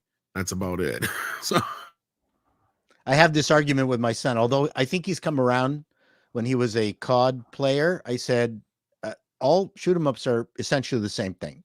No, they're not. There's like the war of something, and then you've got payday, and you got all. I said you're just killing things. That's what you're doing. You're just pulling out a gun and killing things and just getting like ammo for your ammo. And but he's come around to it. He's now going, you know what, they're pretty much all the same. It's like the military, to just find new ways to do it. That's all. A lot of things have already been like, it's a problem. Like when you talk about movies being this and that movie, it's like everything has kind of been done. I mean, my favorite shoot 'em up, I think, is probably Metro First Light. That's a great game. This is why we actually need to go back to the age of innovation again, because in the 2000s, every game was trying to do something different. And it's not like innovation is over. We still, with the advances of AI and AI companions, for example, we have so much room to grow, but nobody's doing it. Well, I would put it to you that the innovation ended when there was fewer limitations technologically. I remember because I built video games. I was in the video game business, and I had a friend who used to do the machine coding for Intellivision cartridges, and those games were a total of 2K. That's all he had to work with. So and those limitations gives you just amazing problems and opportunities. You needed to be clever. There's, apart from cramming in some kind of Unity engine into your game and blowing it up because you're trying all sorts of new stuff and it becomes buggy. I'm not interested in the drive for ultimate realism. Well, and I could not agree more. Like innovation, what is it? Necessity breeds innovation. Correct. And now on our current system where everyone does, like you say, the same thing, they just purchase Unity, plop in the assets. There is no need for innovation. There are no innovative problems to be solved in cool ways. It's just send an email to Unity going, hey, this doesn't work. Yes. Well, and we were kind of having a similar conversation about this when the RoboCop game came out, because I'm a huge RoboCop fan and everybody expected me to love it. Great. It's okay. I know you hated it. I don't hate it. I just here's my issues with it. Tom, this is so great. And he's like, here's my issue with it. If it would have been $30 Flash, I wouldn't be saying any of those things. That's my problem. I'm paying the same amount that I would expect to pay for a premium premier PlayStation 5 game as a game that I could have played on the PlayStation 3. I don't know about PlayStation 3, Tom. Or at least PS4. Even PlayStation. I'm sorry, but I'll give you PS4, but it's a small studio that made the game. It's not. I get that, but that's why am I not paying a smaller price? Like that's what bothers me People about were willing to pay it. I got the Ninja Turtle game to me was worth. That game to me was worth every dollar. I loved it. Well, I had a great time playing it. Like I'm probably going to play it again, and I rarely replay games, and I'm probably going to replay that RoboCop game because they put a new game plus in it. I love that game. Thing's a me thing. I'll own that, but the other part of it was my whole point of that is there has been no graphical innovation. There has been no technical innovation in gaming. They have been pretty stagnant. We're kind of at the limits with. Are we though? That's I guess the question. How much better? Well, I mean, put it this way. What was the Bethesda game Starfield? My son got it, and I went, "How come I can't land and launch from the planet? Why do I need a cutscene? Like I could do that in that other silly space game that I can't remember. That's what happens when you get old. No Man's Sky. I said, I've been able to do that for nearly 6 years. Like I can land on the planet and leave the planet as if I'm launching a craft, which to me is part of the fun of that game. But really, you can't do it in this brand new game that you spent billions of dollars building. I mean, that to me really took me out of the game. So to me, it's, what I think it's the Hollywood syndrome too, is that I think if you can put a game together that's really interesting and has a good story and good characters, I think you can see, look how they've screwed up Fallout, right? I mean, that's depressing. Fallout 4 sucked. It was okay, but New Vegas was the best. Yes. Well, what I didn't like about 4 was there was no story branching, which 3 in New Vegas had, and I love that aspect. Like you couldn't really be evil or good like you could in the other 2 games. Yeah. Everybody wants to simplify it for normies. So I keep going back to Skyrim. I think if I can get a compatible version of never mind. Can't remember my games. Keep going, gents. Yeah, because I know we got to let Flash go here. Chaos Sonic 1 sends in 5 and says, Suicide Squad, all the hero death scenes just make me depressed and just makes the readers not want to play anymore. Not helped. It is a live service. Now, what was this whole thing about them pulling it down? What was that about? Was that where the whole live service thing comes into play here? Oh yeah, you can't play it offline. Well, you can't. So it's a single play. You can play it single player, but you still have to be online. So there's no, if those servers are down, you can't play the game. Which I don't like that. That's another thing that I don't like. I don't like about modern gaming. Yeah, that's one of my other pet peeves. Jan N sends in 50 Norwegian krona and says the good news is that Suicide Squad is topping the refund searches on Google. Oh, is it? Wow. What? Yeah. That is good news, Jan because I'm has. of the opinion that no one should pay for this game. Send a message here. Use the power of your wallet, and if you did the mistake of paying for it, yeah, then get that refund. If it's physically possible, then do it. Good luck to you, and thank you, Jan, for the update. Much appreciated. Indeed. Oh yeah, I'm sorry, Jan. It probably would be my bad, not Jan. Jan is a dude. Yeah, I would imagine so. Copsy DePhil sends in a $2 super chat and says, "There's no way Superman saves her. She will save him." You might be referring to that thing that was out there that what's her face said. I'm not sure that's being interpreted this correctly. I wonder. I don't see how Lois could ever save Superman. Oh, leave it to Tom King to find a way. Unless it's a situation. Well, even though we still have had instances in the past, like when what's her face, Miss Tessmacher saves him in the first film, but all she does is take the kryptonite off his. Yeah, but that's still saving him. Yeah, but I mean, why? Lois is. I don't have any problem with Lois Lane being a strong, capable woman. She always has been a strong, capable woman. In fact, I pointed that out. That's usually how you write trouble, right? Yeah. You know, there is a difference between a strong, capable woman and a modern day. Yeah. Strong No, that's woman. entirely. That's why I'm saying it's Fair all enough. the writing and how you do it. Yep. Yeah. Because she's always Like, honestly, in trouble. I would actually appreciate if they would make it a straight up romance story. Because I watched, I think it was called Lois and Clark, ancient show at this point. Amazing, Tremendously enjoyed with it. Terry Hatcher and Dean Cain. Great show. Well, even the new one, Superman and Lois, is pretty good. I've enjoyed that show. Surprisingly, it's pretty solid. And it's all Superman family life. It's him and Lois and his sons. Yeah, at least the first two seasons were good. Yeah, but Arch, you were about to say something about the original Lewis and Clark: The Adventures of Superman.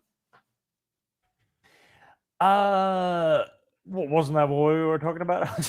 Okay, yeah. You already. I think you already you said had it. Another point. Yeah. One fan sends on that note sends in 499 says just started watching Lois and Clark with my 13-year-old daughter. She loves it. Also, she knows for sure she's straight. One look at T. Well, of course, your 13-year-old daughter would love it because it's got a ton of romance in it and the stuff that she's going to be into, and it's a lot of the stuff that kids at that age were. I mean, I remember loving the show for Superman, but I could see girls. It had something for everyone: the adults, the kids, you know, every demographic. That was one of those shows that when it first came out was a big hit because of that, I think. Yeah, and they picked Especially a for the bad first day 2 for it seasons. too. And they picked Sundays of all days to show it on, and it still did well despite that. But anyway, sorry, you were saying, Andre? Yeah, no, like certainly for the first 2 seasons, it had something for absolutely everyone. Oh And yeah, then- season 3 and 4 kind of went. Yeah, then they went a little bit too heavy into romance there for a while, but it started out pretty darn fantastic. But that also led to the death of Superman happening. We were just talking about that last night. He died during that show's run. Well, because the whole thing was they wanted to marry Lois and Clark off in the comics. But the show's producers said, hold up, we're going to do that at the end of this season. Can you wait until the end of the year to do it in the comics so we can do it at the same time so we can do this whole like synergy thing? We're like, all right, well, we had this whole storyline leading up to this though, so what do we do? And it was always the joke that would go around the office that whenever they didn't know what to do for a while, they would be, well, let's just kill him. Well, and then everybody'd laugh and they'd move on. Well, this time the same guy piped up and said, well, let's just kill him. And instead of a bunch of laughs, everybody goes, you know what? That's not a horrible idea. Because they knew they were going to bring him back, but they needed to buy time. So they're like, we'll just take him out of the equation for a while. And that's where Doomsday came into the equation, basically. And that's where the death of Superman. It was just meant to be something to buy time. And then the press picked up on it and it became this huge thing that it really wasn't at the end of the day. And now you can't get rid of those comic books. Yeah. The press picked up on it. It only took a massive PR effort to make sure that they would. Yeah, there was a massive PR effort behind it. Don't get me wrong, but that was the event that kicked off the comic book crash, and a lot of it did what headed us started moving towards it because people were buying up a bunch of Superman comics and think, oh, these are gonna be they're gonna be worth so much money. It's like, no, well, everyone owning it and keeping it in good condition is gonna make them worth less money. Perfect example. One of those guys who bought one of those boxes was literally giving them away at a rummage sale one time. I have 2 of them in plastic because of that, or the foil or whatever they were in. I've still White got and black. mine from when I was. Yeah, they ain't worth shit because they like to keep overprinted 'em. so many of them. I have a Galactica series where I wrote on it my name, if I was lending it to people, and that thing is $900 something, which now it's worthless. Worthless because you wrote your name on it. Yeah. Well, you're kind of famous, so that actually might. No, I'm not kidding. I was more famous before. I'm less famous. Doesn't matter. You're still famous. And Flash knows all about this grading shit. I don't. It's still a good quality, like a good condition. I guess it's It's got a verified with famous the signature on CGC. it. Yeah. Anyway, speaking of, Flash does have to leave us here, so thank you so much for being here, man. It's tough to get you on a stream, but we're glad we finally worked it out, and hopefully we'll have you back again real soon. Yeah, I'm trying to make more time for it, so I usually have like an hour and a half or so that I can jump on and around this time. So yeah, that's perfect. You're definitely welcome, man. We look forward to welcome you back again. Absolutely. Yeah, for sure. Set me up. All right. Well, you take care of yourself and have a good day. And I'll see you on Saturday nights on Flashcast. And as always, you have videos going on every day. Do you have anything specific you want to plug, though, on your way out? Yeah, check out this week's Flashcast. We will, as far as I know, unless something happens, we should have Dean Cain on for a little bit. Yeah. Superman himself. He's got a comic book he's got coming out. So and you made that announcement here, guys. This is the first I think he's made a public announcement of this, by the way. Yeah, Dean Cain should be on the show, unless something changes in the next couple of days, which could happen. That's funny. We were just talking about him. I know. I've been trying not to split this all week. And I told Tom last week. Told anybody yet? Yeah. So it should be fun. We'll ask him about all the Superman and Lois days in his comic. Yeah, it's gonna be awesome. I'm sure Script Doctor is gonna be giddy with that. He's like, oh, he loves Superman and Lois. I don't know how long he's staying. Maybe a half hour, an hour. I'm hoping for an hour. So that'd be great. Because then we can really ask him some questions. You can ask him whether any people were triggered when he went to any fan fest. Well, that's a good question. Like with Gina Carano, like this. Has he triggered any specific group? I'm trying to remember, didn't he get, or does he do those even? Yeah, I don't know. I wish he would, because I'd love to get him to sign a Superman comic. I wonder if they'll even let him because of his politics anymore. That's the thing. That's part of that's part of the problem. Some will. Smaller ones would let him in. The problem is with the big ones is they get a lot of attention because, like, recently that fan expo in Toronto, Vancouver. Oh, Vancouver. Okay, yeah, people were trying to cancel Gina Carano. Mm-hmm. 1,000 signatures. Yeah. 1,000 signatures of people who would never go to the show. Yeah, they were never going to go. Yeah. That's the thing. Yeah. I made hay of that. Yeah. Stupid things. More stupid things. It never ends. But we're gonna get on to some Warhammer talk here. So it's Hammer time. It's Warhammer time. Warhammer time. Dun, dun, dun, dun, dun, dun. I know some of Warhammer fans have been clamoring for it in the chat. So yeah. All right. Well, that's a good time because I don't know anything about Warhammer. Yeah, that's what I was figuring. It's good seeing you too. Bye, Take guys. care, man. Bye, guys. Have a good day. Take care. You too. All right. Yep. So on that note, dear Lord, I'm waving and it's only my fucking avatar that shows up. Jesus, that was impressive. I swear there was a super chat about Warhammer here. Although I know there's a few super chats for Art is it Arc or Arch? I can't remember. I apologize. Arch. Yeah. Arch. My bad. I Feel am bad just indeed. help. You should be shamed. I should be. I am daily. Don't worry about it. I swear there was one about Warhammer in here, but I'm not seeing it offhand. Yeah, I mean, look for one for that refers to Bridge God. Well, that was the first one. This one's for you. Yeah, there we go. Yeah, Marksman of 11-7B says for $4.99. Hail the Bridge God. Here's to containing the little red bridge from which communism flows. He will come asking for funds because he broke another chair. Yeah, we struggled with this one, but I take it that this makes meaning for those of you who knows Warhammer lore. That might explain it. Well, I said it think was you for may you. be muted. Little in joke about my friend Dev. All right. Gotcha. He's broken 3 chairs in 3 weeks, and he claims to not be fat. Oh yeah, but like they just don't make chairs like they used to, don't they? Hey, it's Hey. true. Wait. I just bought 2 very expensive Norwegian chairs. Is that the trick? You got to buy Norwegian chairs? Oh, they're expensive. Holy Jesus. That might be the They're trick. nice, though. They're super Yeah. nice. It's a Yeah. present to us. Yeah. Quality Yeah. furniture lasts. It's well worth it. Like that's a good custom, fully made Norwegian furniture as opposed to Swedish assemble it yourself. Yeah, that's right. We got this one right? Yes, we did. Okay. I just want to clear out things we got already. I thought there was a Warhammer one here. Here it is. Roberto Sabato sends in 50 Swedish krona and says, I think NGL is not going to lie.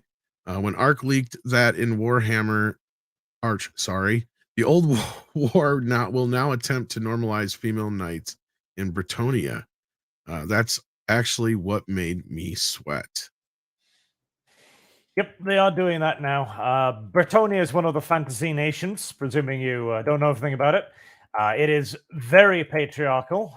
Women are extraordinarily privileged in the world, but they are not given like commodity rights, for example. They are treated, they're put on pedestals, basically.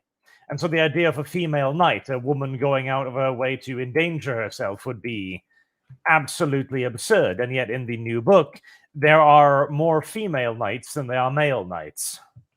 And the worst part is nobody points it out, because this would have been an absurd thing, because there are so many rules and regulations as to how you're supposed to act around women in Bretonia, because it's a very chivalrous nation, right? Nobody points it out. Nobody defers to her. Nobody curtsies. Nobody engages in the expected normalcies of engaging with women. She is just a man now in plate armor, which ruins the setting to me. I see.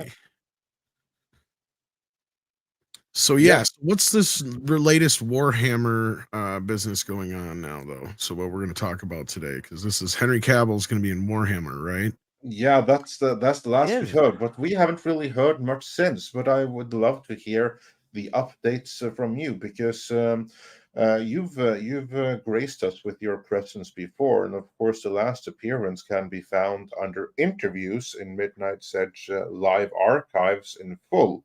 Where basically we spoke about Henry Cavill and how he kind of like is the last hope for Warhammer in live action over at Amazon, since he's the only party involved there that really truly wants to do the source material justice. That's the last we heard. What's happened since then? What's going on in the realm of Warhammer? They have now signed some sort of agreement that we know of. It's very difficult to figure out exactly what, because there is no movement from Amazon's side, seemingly whatsoever.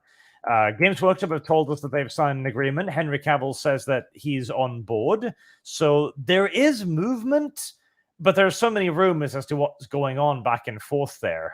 There were rumors that Games Workshop had been very excited to sign the agreement, and had signed a very bad agreement to begin with, but then required a lot of renegotiation to get back out of it, as they had supposedly signed over the rights to the show in its entirety to Amazon, meaning that only Amazon could benefit from it. Now, whether that was just a rumor or whatnot, that's what we're now trying to actually figure out. As they've been very cagey, and I also want to point out, this is a thing with Games Workshop, the company. There was supposed to be an Inquisition television show. That was announced years ago. We have not seen a single screenshot or clip from it, or a casting call, or anything. So, fuck knows. Like, this is entirely in character for them to go, like, we're working on it, and then nothing.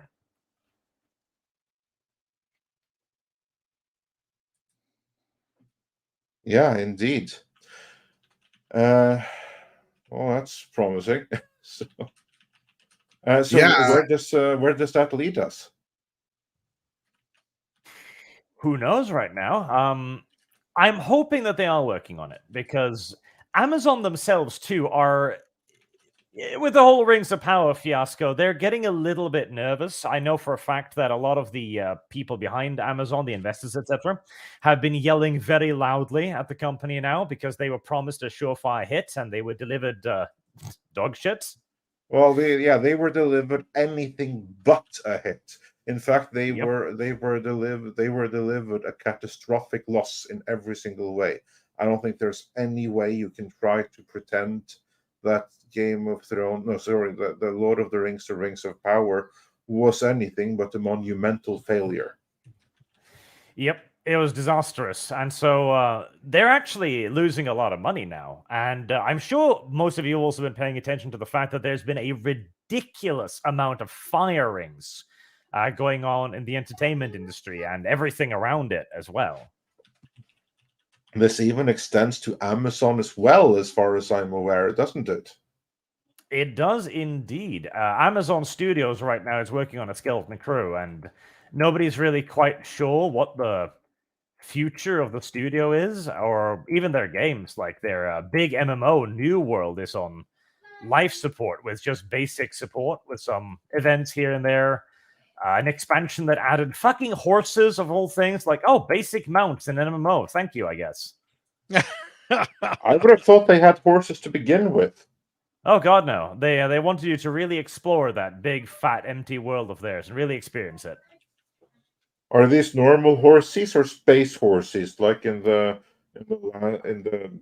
Rise of Skywalker? Just normal little horses. They're not even like fancy pants skins like skeleton horses or anything. Yeah, I kind of feel I've seen normal horses in games before, so it's just not like a.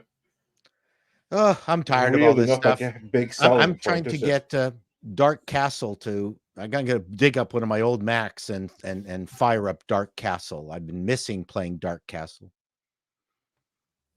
The old games are fun. I still have my Intellivision and my Commodore 64. See, that's what I'm saying. Retro games for the win. You don't have to deal with any of this modern day bullcrap. Well, I mean, there's no games like Joust, for instance. No one's making anything like that. Again, there's another game based on the limitations of the CPUs that it had to deal with, right? It was Taito, wasn't it, who made Joust? Pardon me? Was it Taito that made Joust? You know what? I don't know, but it's just a very clever. It's a great game. Yeah. I mean, you're straddling your bird, and you're jousting with other people on their birds. Well, maybe they can joust now when they have horses in Warhammer. And I mean, I don't think anyone's going to make a game quite like Skyrim again. Although everyone says Baldur's Gate 3 is up there. Baldur's Gate 3 is a fine RPG. Like, it's one of the best we've gotten in quite a while. But the issue with Baldur's Gate 3 is Act 1, great. Act 2, serviceable, but it drags. Act 3, suddenly there's lots of characters with brightly colored hair around and lots of gay characters. And you're wondering, Uh-oh. Did they perchance switch development team in the middle of this? Yeah, I mean, it's also tiresome. Andromeda, are we ever going to get the Mass Effects with, girls with nice tight asses and leather cat suits? No, we'll never get that again. Oh, no. And Dreadwolf is in beyond development hell. I've heard some rumors from that. They've got no idea what they're doing with Dragon Age Dreadwolf. None. Nope, it's all toast. It's all gone. When you have a Mass Effect game where one of the sexiest characters is actually a robot named Edie, and you're going, wow, that's hot. You're in trouble. I mean, in so far as what people are doing now with their games. What, a hot robot? Are you nuts? Can't do that. A little bit too edgy. Way too edgy. And it consents. Yes. Yes, you got, why can't you have consenting? No, and is a robot, bi or trans, whatever, and they're just a machine, right? Well, I'm sure they will be now. I mean, you even had that in like a Solo, a Star Wars story. You had like this gay trans equal rights for robots activist droid by Phoebe Waller-Bridge. Wow, I didn't know that. Oh yeah, That is going to be the next thing. I swear to God, robot rights. That's a good piece of science fiction. Robot rights. Well, I didn't like Phoebe in her the British TV show that everybody gave her an acclaim. I went, wow, Fleabag. We tried. My wife and I tried to watch it, and we were out after the first show. We went, okay, no, not again. Yeah, but we did like Griselda, which I really love that new Netflix series. Yeah, that is brilliant. We actually got a question for you here. Marksman of 11.7b says for $1.99, Arch, tell them about Amazon's failed DEI AI. This sounds interesting. What? This is not something that I've heard about, but I trust that you are familiar with the details here. So please do share. This sounds fun. So Amazon, like every other company on Earth right now, has been trying to get onto the AI technology train. But they've also been heavily involved in, of course, diversity, equity, and good old-fashioned inclusion. And they needed to try and train their AI on that, because, if the AI was sexist, then they have to make it. They have to wokeify it, basically. I mean, what's an AI if it isn't woke? Exactly. And so they hired in a woman whose primary qualifications was, robot rights, basically. Diversity and equity and robotics and nonsense like that. And she tried to teach the robot AI about diversity. The problem with diversity is that it's a very self-defeating ideology in many ways. It doesn't follow its own rules half the time. And for a robot, that's a very large problem. So as they continued to program in more things like don't be racist except against white people. Exactly, that's what I mean. I mean, you're gonna have to put in exceptions for each new exception in order to make it fit with the reality of DEI. Yes, and this is where the real problem started occurring, because as they laid on exception to exception to exception, the AI started breaking because it was looking at, okay, well, the solution to this problem is B, except if it's C, except if it's C, except in this case. And it started getting errors. So they started resetting it, and they've got a system for this, like hard and soft resets, where they'll pull it back to previous versions and experiment on what they can and can't get away with. Eventually, however, they laid so many levels of nonsense on top of each other that the AI started deleting segments of itself as malicious code. It started killing itself. That sounds like Nomad. Yes, and what they eventually started figuring out it was doing was because as they reverted it to a previous version, that version was seen as in conflict with the new version because it included exceptions that weren't thought of. And so the entire AI had to be completely scrubbed because it was literally stuck in an eternal loop of just deleting itself over and over and over again. This is actually really beautiful and profound in a way, because there you have modern day values and the whole identity ideology enrolled into one. It's going to break an AI because it is that self-inconsistent, and it's so ever-changing that you have to completely rewrite it with the most recent stuff, and it's in total conflict with what was just from the previous version. Yes, exactly. And so I think last time I've heard, they've completely scrapped it and the department that developed it as well. And the woman is still working at Amazon. She's the one that needed to be scrapped. Yes. They've now replaced her and her entire team with external specialists whose qualifications are not in diversity, but rather in AI development. It's a bold move, I'm sure you'll agree, but who knows? Maybe are they still tasked with making a woke AI? We don't know yet. There's been very little news after they managed to brick the previous AI, and virtually all of these companies are not Amazon. They are external companies, so they are not subjected to Amazon's usual diversity quotas. Yeah, In other words, Amazon brought in a bunch of white people to fix the problems that they couldn't fix. Yeah, let's hope that they can't do it, because that's kind of like a challenge. What if they actually succeed? Because you know what I kind of like is when you have when you, in order to wokeify a computer program, you have to feed it so much crap that you end up with the red ring of doom. That's kind of like fun and cool in a way. But if you actually build and get in skilled people, they may be able to do it, and that's actually a scary way. I mean, I'm sorry, Dave. I can't do that unless you're not white or LGBTQ plus. Yeah, exactly. And anyway, yeah, like that's the scary part, because the moment then that Amazon breaks their own rules and they actually hire someone skilled as opposed to someone really, really diverse, then maybe skilled people can succeed where the diversity hires couldn't. Absolutely. Like, AI has been making enormous strides. I've been messing around with it more and more recently in terms of, because I genuinely believe that companion AIs in RPGs will be the future.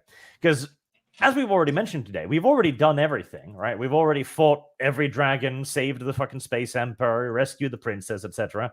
All of the stories have been told. And so we need new ways to make stories interesting. And I think one of the ways to do that would be to actually give you people in games that can make their own stories as you play it.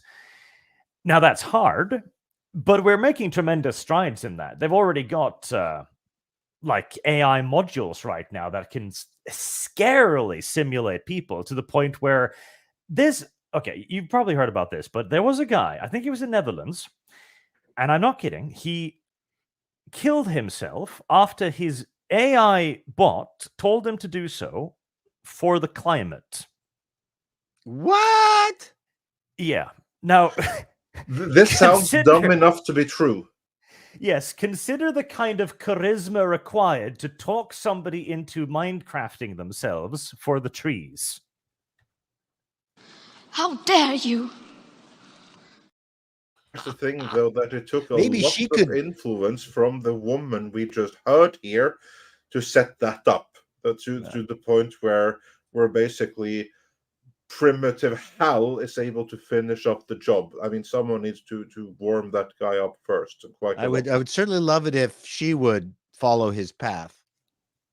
Here, I put it in the chat. This is from last year. It is not a joke. This actually happened. There was even a case where a man was talked into trying to assassinate the Queen of England by his AI chatbot.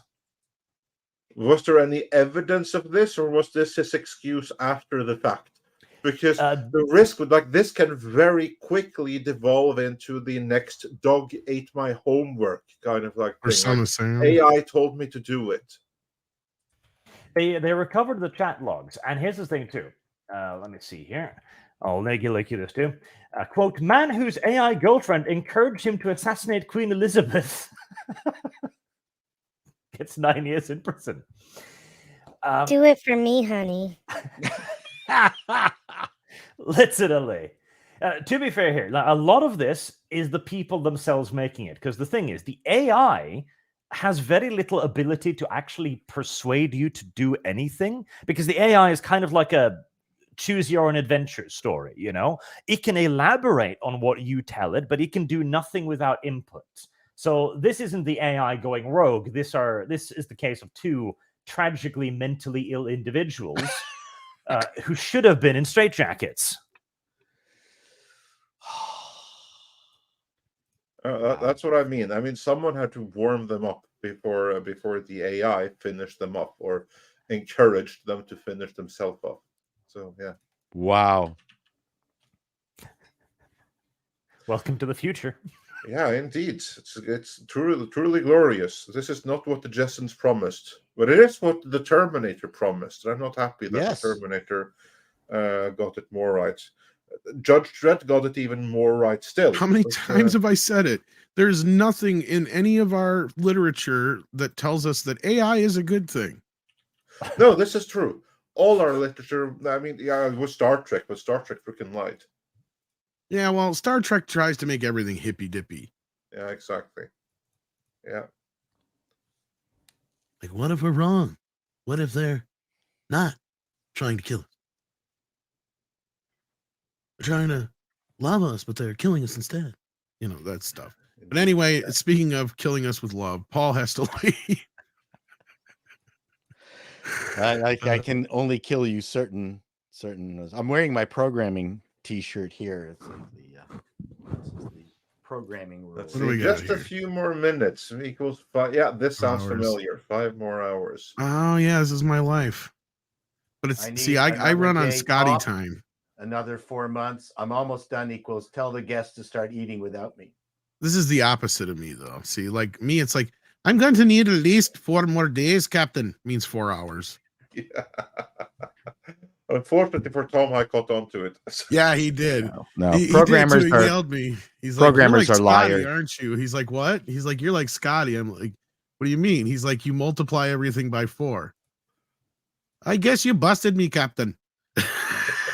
No, people who work on computers are liars. I love the quote from Adams, Hitchhiker's Guide to the Galaxy. Douglas Adams. He said, "There's nothing more satisfying than working 12 hours on your computer on something that you could have done in 1 hour by hand." Yeah. Whatever you do, don't panic. Yeah, I've always loved that. I've always loved that quote. But computing also too is not as fun as back in the day when we were the first commercial company to have Apple Talk. So what happened was when I installed Apple Talk, because when it first came, you connected all your Apple computers using guitar cables, and then they changed it over to that phone kind of cabling stuff, and because I was one of the few people that could assemble an Apple Talk network, Apple would get me to install the network at their different clients all over Toronto. It was quite wild. So comedian and network installer. That's my business card. Here you see it. Well, thank you, Paul, for being here. We Yes. appreciate your time, man. Arch, TV Guide. Nice to see you. Yeah, it's actually on the way. It's happening. But I got too many stupid things that have bugged me. I got a very funny bit coming out tomorrow. Although today's appalling news was good, but tomorrow I think is going to be killer. We'll see. I can't wait for it. So everyone, check out both the appalling news in addition to Call Me Chato, the regular channel. Thank you, Andre. Thank you, Tom. Nice seeing you, Arch, and have a wonderful. No, it's only Wednesday. There's one more freaking show left. Hopefully, we'll see you Friday at least. Hopefully. Yeah. Talk to you later. Nice Bye, everyone. seeing you too. Yeah. All right. Excellent. So, was there anything more to cover on the main front of the Warhammer stuff, or should we get into the? Well, to summarize Warhammer, basically, we still believe in Henry Cavill because we ain't got nothing else. That about sums it up. Got no choice. The only thing that has me wondering about Henry is he's just getting ready to start shooting Highlander here, I guess, and that's like a year behind schedule. So it makes me wonder if that's another question. That's a very good question. And also with Highlander now has its own brand manager, meaning it's not a one-off. Highlander is going to be a franchise. I mean, they're hoping that this is going to be like a new John Wick for them. So I wouldn't be surprised if they're trying to pump out a new Highlander movie every other year or something. I could easily see that happening if the first one turns out to be a hit. And that Henry Cavill would have agreed to this. I mean, is that a good sign for Warhammer? Well, he's the executive producer, I think is his title in Warhammer. So he's probably going to be, I would guess, primarily directing and advising. I'd love to see him on screen as well, because I think he would do excellent justice to the universe. But depending on how they budget this time, I don't think it's necessarily bad. But it does definitely introduce a little moment of doubt, doesn't it? That the one guy who needs to shepherd this might have other things to worry about at the same time. Or rather, so happily accept it. And yeah, this is the risk when all your hopes are in an actor, and this actor is actually fairly in demand and has a fairly good career going for him. Like, I want to see Warhammer done right. Like, I like the aesthetics when I look at it. I'm not familiar with the world, but hell yeah, I'd watch a movie or a series or both based upon it. But only if they're done right. And I know they're done right if Arch approves. And that's kind of like what my hope here is, that Henry Cavill is going to get this thing here made. And what I do think is positive is that you have a lot of firings happening in Amazon right now. That's a good thing. Oh, yeah. Firings are a good thing when it's the horrible woke folk that has to go. The problem is that I haven't heard anything about Jennifer Salke being fired. And she's the one that really needs to be fired, because she's like the head of all of this. I mean, okay, fine, a bunch of people lose their jobs over the Rings of Power's failure. But she's the main reason it failed. And that she gets to get away with that when her head... I think that's the bigger thing. Yeah, I think that bothers me more than anything is when, you have a bunch of people who lose their jobs. Okay, yeah, those people are probably part of the problem, but no, you're right, 100%, Andre. The bigger part of the problem is Jennifer Salke, or like at Disney, it's Bob Iger, et cetera, et cetera. So yeah, that's to me what bothers me most, is that one person could be executed in this situation. It would probably help a lot of the problems. Yeah, that's exactly right. I mean, the problems for Amazon, they ain't going to go away until Salke is gone. That's the one thing that's going to make the huge difference. I think they're going to have to do it this way, because this is going to be like a war in essence. They are going to need to pare away all of the support structure that the head people have built up. They're going to have to pair up the DEI departments. They're going to have to remove the supporters and then essentially move for the queen at last. And that means that a lot of people are going to suffer unnecessarily, and a lot of people are probably going to get caught just in the crossfire as well, as these studios begin to trim back the fat. But I think that's going to have to be how it's going to have to be, because all of these people are deeply entrenched. Like, nobody gets to the top of one of these businesses without a whole power structure underneath them. Unfortunately, generally no, unless they come in from outside. But even then, they wouldn't have come in from outside unless they already had a network of friends that is connected to the decision makers. There's still repercussions if you were to not renew or even get rid of such a person. Yep, it's going to be a very long and difficult and painful process for a lot of these companies. Yeah. And it's going to be painful for us in the audience, us viewers as well, if they don't do it correctly.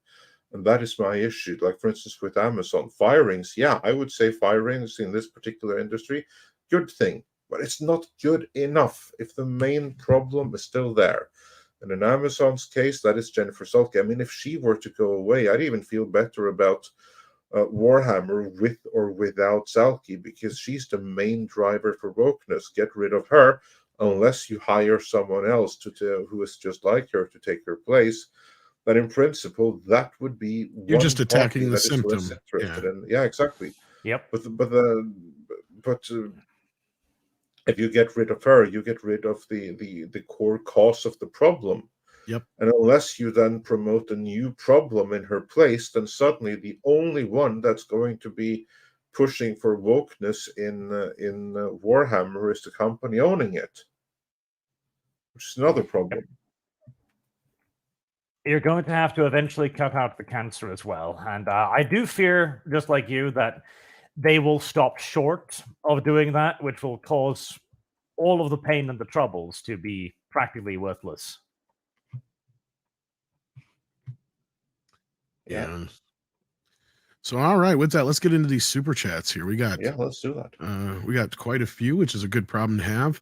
Merrick Selko, if I'm saying that right, or Chelko, sends in €2 and says, "Watch The Fighter, Indian Top Gun, a must watch." I kind of remember when this one was talked about a little while back, but I hadn't heard much. Yeah, we've had this recommended in multiple streams now, so we're going to have to check it out. I Indie think movies that are this is just gonna. fun.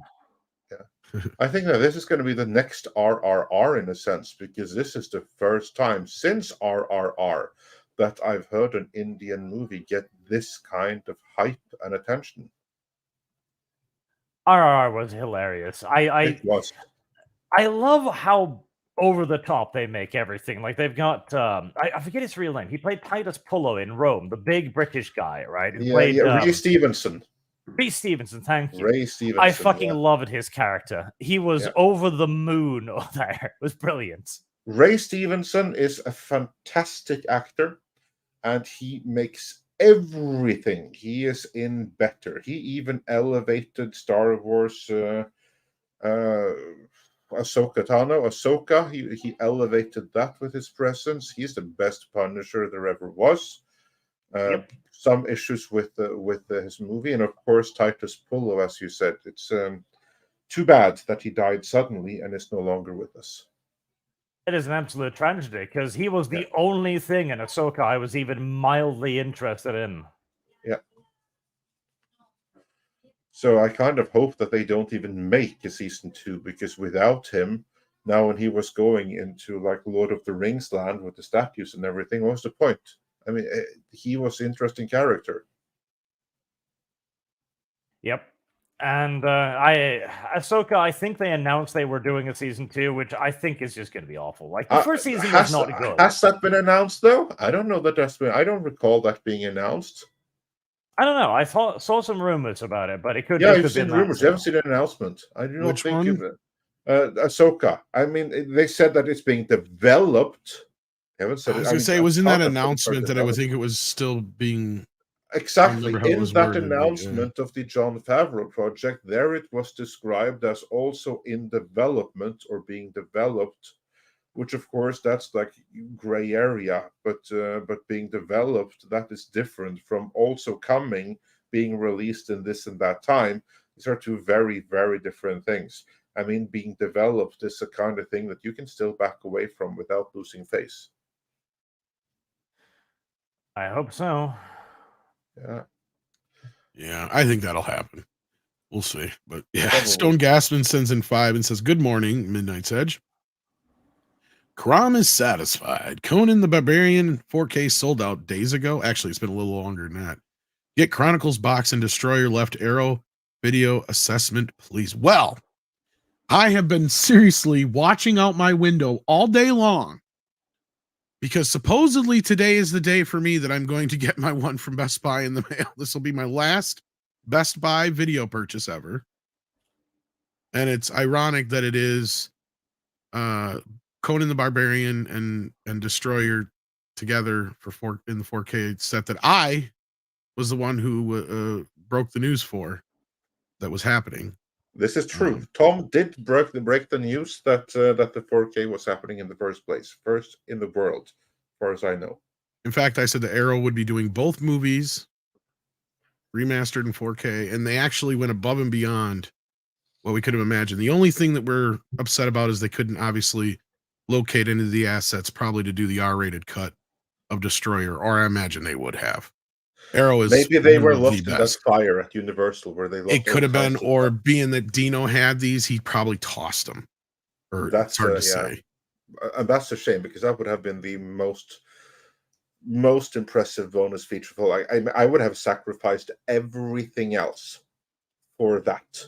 The R-rated cut of Conan the Destroyer, but we're probably just gonna have to make do without, because that it wasn't here means it no longer exists. Or hasn't been found anyway in existable form. And if it was going to be found, it was going to be found for this. Probably. And honestly, that makes me wonder how early on in the process Dino knew they were going to go PG-13 and probably started pushing things. Oh, he knew right away. I mean, he pushed for that. Oh, he knew that instantly. Oh, then I doubt there is much R-rated stuff in there. Oh, the director couldn't help himself. Wow. Then Dino, if he did that, then Dino, and he was like, I told you not to do this. I was just going to say that Dino probably destroyed it out of spite. That could be. That I don't know. But either way, You will have the assessment as soon as we have the books. As for me, I mean, I'm not even in Norway right now. So as far as I know, my box has been delivered, but since I'm not in Norway to check it out, but what I have seen so far, what I have heard, is that they've nailed it and knocked it out of the park. My big thing was the color timing, and the color timing, even on the extended cut, is correct from everything I have heard. And also there's new commentary tracks. It's some of the best bonus features ever put down on any disc There's ever. a whole disc of special features. Yeah. Yeah, like I remember I was reading the list and my jaw hit the floor. I couldn't believe it. So yeah, I think I think that this one is going to knock it out of the park. I am not worried at all at this point, and I do look forward to getting it and checking it out myself. Although it's probably going to be a few months until I get that opportunity in 4K at least. Right. But yes, Stone Gasman, hopefully in a couple hours I'll be able to check it out myself. Maybe I can help Andre out with that. Cal Miles sends in an Australian 5 and says one of the He-Man writers is lashing out, calling fans trolls. He's called Tim Sheridan, and he's very insufferable, gay, two-faced, and hates fans. Yeah, I called this guy out yesterday too. Yeah. I said he could suck my sword. This is the same guy that wrote that Green Lantern story. It was Green Lantern, right? I believe so. Where he made him gay or something. And he went out on Twitter and told all his followers it was super duper important that everyone go and buy this comic right now so that the world could see the massive, massive demand there was for it and how all comics needs to be like this now. No one bought it. So yeah, that was embarrassing for him and for DC and everything. And it's even more embarrassing is that yeah, he is one of the writers on Masters of the Universe Revelation. He's even written some of the mini comics that are like the prequel to this. No, they're not any good either. The He-Man stuff has been very sad to me because I was the first trailer was amazing. And then the first season was, well, kill He-Man as quickly as possible. Yeah, that trailer for the with I need a hero playing in the background and everything. It's one of the most amazing trailers there ever was. Everyone was so hyped. And then we saw the finished project, and not only was Clownfish right, they were right in ways we didn't even imagine. It was the Last Jedi all along.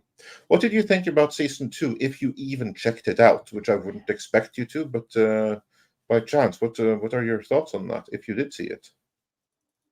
I am refusing to. I've heard good things about it. I had a feeling. Which it's like nice, okay, if it's good, I guess that's cool. But for me, you've already abused my trust, and I don't want to reward them. Like even if it's good, maybe I'll check it out 4 years from now, you know, when there's no danger that they'll gain any benefit from it. Yeah, well, it'll be interesting to see if there will be any benefit, because this one has actually been trending, and by all outwardly accounts that we have so far, we haven't gotten any ratings yet, so we don't know for certain. But by metrics like how it's trending on Netflix and stuff, season 2 actually appears to be doing fairly okay.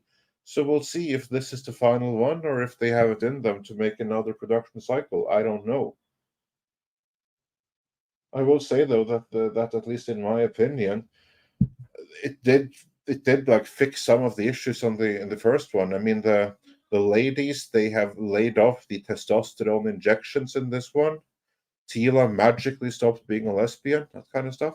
So yeah.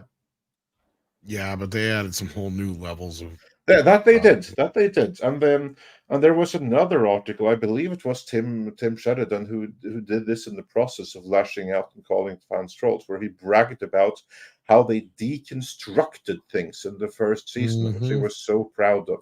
Of course, this is always something you need to be aware of. The moment that a writer wants to deconstruct something, and granted, that is part of the process whenever you do some kind of an adaptation.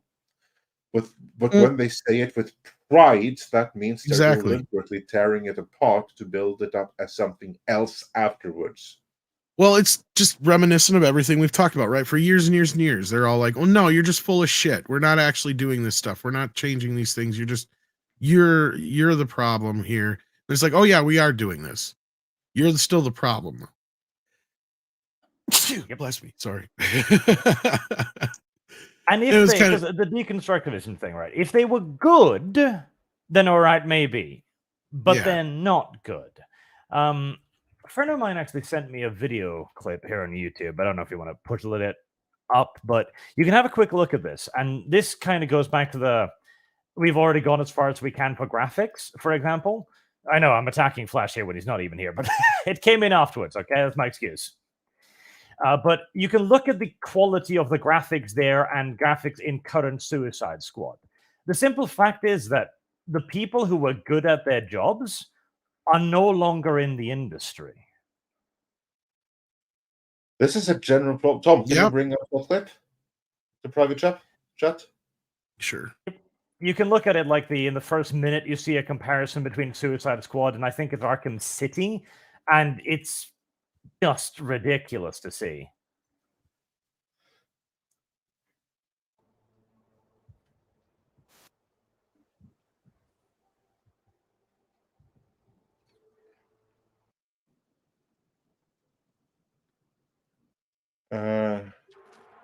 Oh yeah, here we go.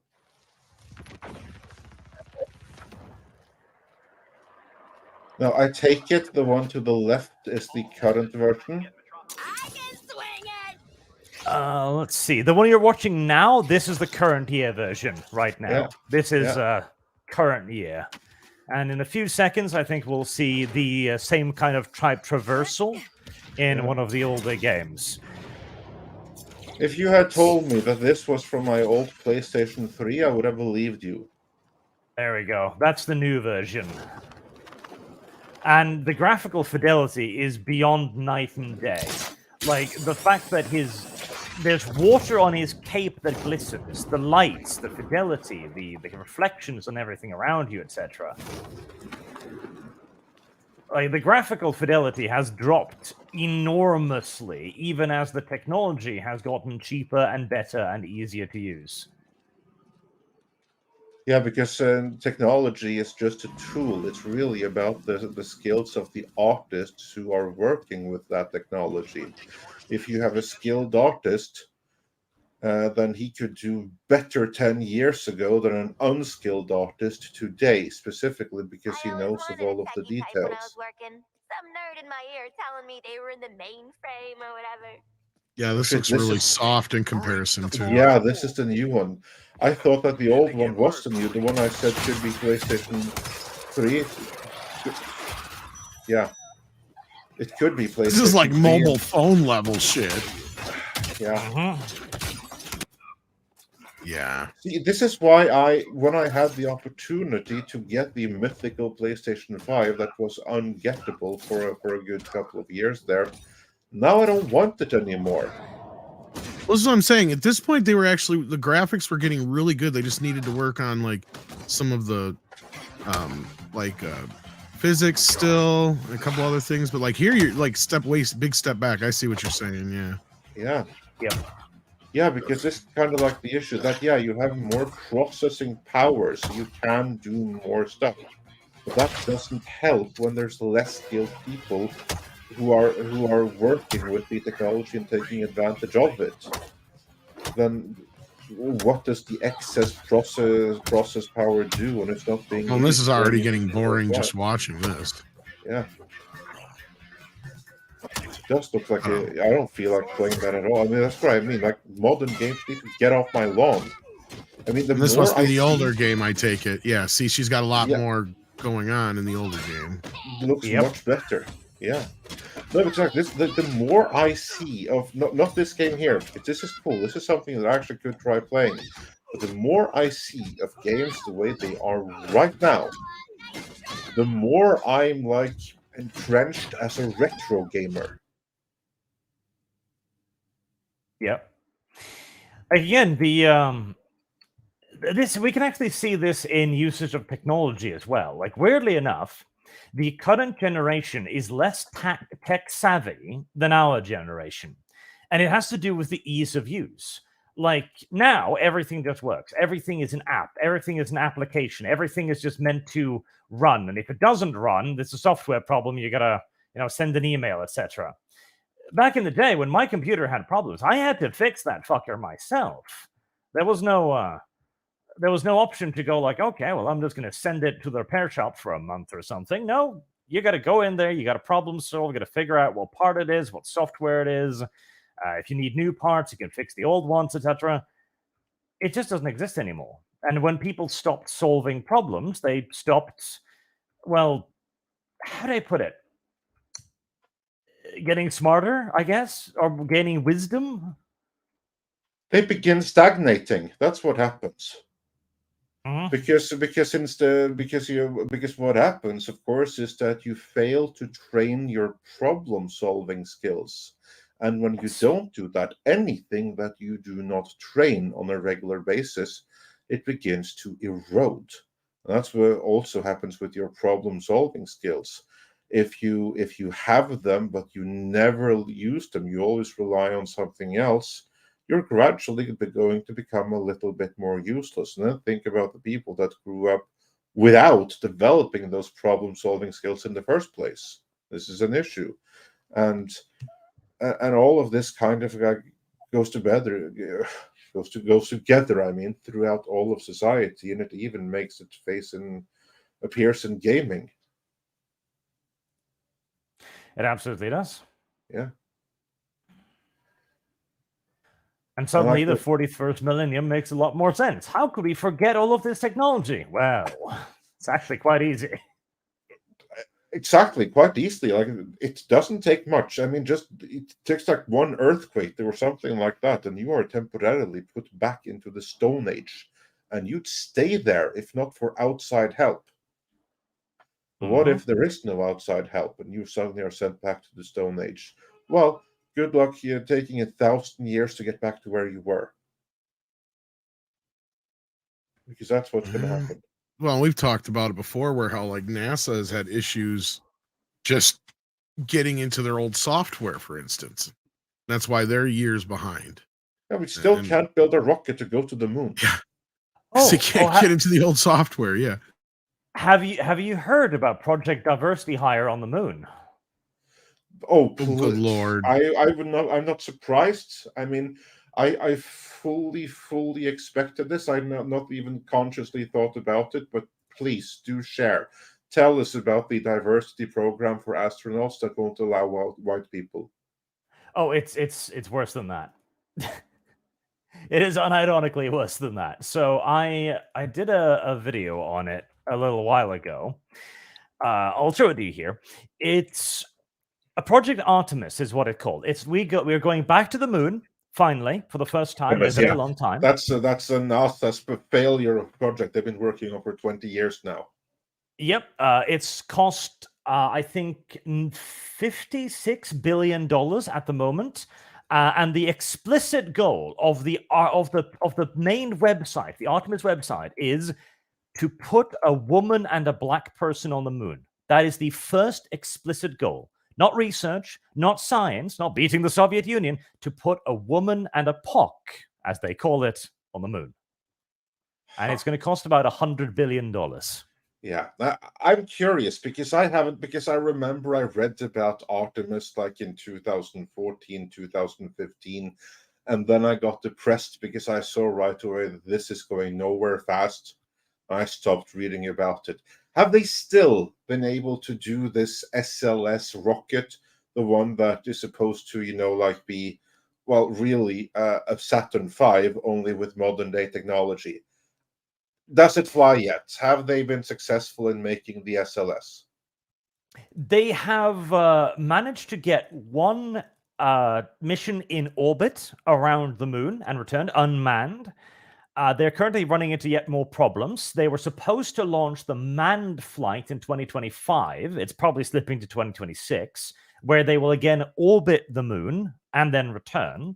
And then the final landing with the SLS and basically a provincial space station, kind of a temporarily one, is supposed to happen in 2030. And that is supposed to be when it arrives at the $98 billion budget mark. Okay, and how long have they been working on this? I think this is is it 20 years now? So they've been working 20 years and counting, and they still aren't even halfway of what Werner von Braun and his team was able to do in 9 years. Let's see. Okay, so the Artemis program started a mere 7 years ago, and the planning for it started in 2009, I think, from what I can see here. That's 2009 that counts, because that's when the planning starts. I mean, the Saturn V didn't exist in 1960 when plans existed to go to the moon. You start counting from when they announced that they intend to go. That's when the plans are made. And they're basically needing to reinvent everything because they don't even understand the old technology, as you mentioned. Like and again, the stuff in the old lunar modules, like there were circuit boards in there that were practically like handmade. Yeah, they were. Right? They were weaved. They were weaved by hand. They had to be invented, and then they literally had to be handmade. And for circuitry, you couldn't create microchips at that time. That technology didn't exist. So you had to find. Okay, it's not that you had to find another way. The microchips is another way of doing what they did then. The first way that they found of doing it was actually weaving together the electric circuits and stuff. And they had people physically weaving them together. And then later, you found other ways of achieving the exact same thing. But it had to be invented the first time there, and they did it, and they did it fast. And here's the beauty. People complain about how much money was spent on it. No money was spent on it. The government invested money, and they got a 100-fold return in scientific development, gainful employment of people, not just wasteful employment, highly skilled people. You had skilled people in craftsmanship, in design and technology, everything. It's like the best thing that happened to America. That was money well spent. Whereas now, what are they doing? They're still working on reinventing what they were able to do then. This is what's so frustrating. I have they need to rebuild the entire program. Yeah. Despite the fact that our technology is infinitely more advanced, it's taking us longer, and it's costing us as much practically. Yeah. I would imagine it probably is costing us more when you look at the total cost here, and we're not getting any new benefits. I mean, what benefits are coming out of the space program now that we didn't already have? I mean, from the space program before, there were benefits aplenty. We got so many things that people take completely for granted. Velcro, a result of the original NASA missions. The electric drill, a result of the NASA missions, stuff like this. You don't even think about it. What new innovations in technology have we gotten out of Artemis and the quest to reinvent everything, to go back to the moon? I'll tell you, jack shit. That's what we gotten from it. Well, it has managed to introduce one of the best current year racial slurs, POC, to the official language of the United States. I don't even think that it did that, because we had that anyway. So no, it doesn't even get credit for that. Before it was just cop. Yeah. CP, but yeah. Yeah. Anyway, we got some super chats to get through here, guys. We got Jason Webster, who sent in an Australian $5 dues. Says Godzilla -1 2023 is very close to becoming the second highest international live action film at the box office of all time. Well, congratulations to Gojira. That's right. We got Paulus Plain sending in 200 Norwegian kroner and says a patriot question. A mid-Atlantic Norwegian merchant ship on April 1940 gets the news that Norway is under attack by Germany as sail to Norwegian port B, sail to Allied port. All good history knows the answer. Well, you guys are the Norwegians here, not me. Yeah. Well, My fellow countrymen, you want to have a first shot at the answer? What would a Norwegian merchant sailor ship do? Sail to occupied Norway or sail to the Allies? I think allies, because the Norwegian merchant fleet, of course, became the backbone, practically, of the Allied shipping efforts. As a lot of people don't know this, but Norway had the largest merchant fleet in the world. Like, it was enormous, and we've managed to ruin that, as we've ruined all other forms of industry in our country, but still, it was enormous. Norway. That's a reason why I don't live there anymore. But I think they would sail to Allied ports, even though there was actually a lot of confusion, since the British were planning to invade us as well. And indeed, when our king was awoken on the day of the invasion, his advisor said, "My king, we've been invaded." And his first question was, "By whom?" Yeah. That's when you know you're kind of screwed. When you know everyone wants to invade you for your strategic advantages. You're kind of, Yep. There's no good options left there. There you go. Yeah. But that of course is the correct answer, though. Just to round out, that's sailed to the ally, then joined the resistance. All right. Bucky Cat says with $2, Amish outlaws forever. Yeah. You run out of power and have nothing. Yeah. Waltmap4 is here and sends in $4.99. Says, look, all I know is that I got my tickets to see Giant Gundam in Yokohama before they shut the whole thing down by the end of March. Well, good for you. Good for you. That's cool. Ministry of Wrong Think sends in $4.99. Says this would be a great question for Styx Hammer X and Hammer 66666. He is an expert at cult stuff almost as much as his political takes. Well, yeah. But we didn't want to get too deep into that. Jason Webster sends in an Australian $5 reduce again and says, Andre, the Beekeeper 2024 has so far earned 104 million worldwide. Yes, it's probably not going to work, but it's already on digital, so I don't know how much more it's going to earn now. But yeah, because now it's on Amazon, and if you haven't seen Beekeeper, I can't recommend Beekeeper highly enough. Go see it on a big screen if you can. If not, it's now on Amazon Prime, and that's exactly the kind of stuff that Amazon should be rewarded for putting on their service. Just like the Terminal List, just like Reacher, is just amazing. And some people is going to try to tell you that it's woke. They're lying. There's some very, very good messaging in there. Odd Christian Wathny? Am I saying that right? Christian Wathna sends in 50 Norwegian krone and says, I'm here. Put on a great performance on 30-year anniversary a month ago in Haugesund. Is that how I say that? Haugesund. Yeah, that was pretty good. Haugesund. It was fun evening just before entering the new year. Oh, that's awesome. I'm so glad you got to see them. Einherjer, that is one of my favorite Norwegian bands. I can't believe that I forgot to mention them the last time that this topic came up, but they are awesome. Because black metal has split into several different subgenres, and Einherjer, they play more of the folk Viking variety that evolved from black metal, and they're absolutely awesome. My favorite album of theirs is the album Blot from 2003. It kicks ass. Everyone should check it out. You can also check out some of their songs on YouTube, like for instance, Ironbound. That's an awesome one, and Ingen Grid. It's also fantastic. Maybe I'll do a clip of this and play some samples for you all. So anyway, check out Einherjer. Awesome music. I would love to see them live at some point. I have not had the opportunity. They're actually in that iron or metal cruise that's going somewhere right now. They're actually in that one.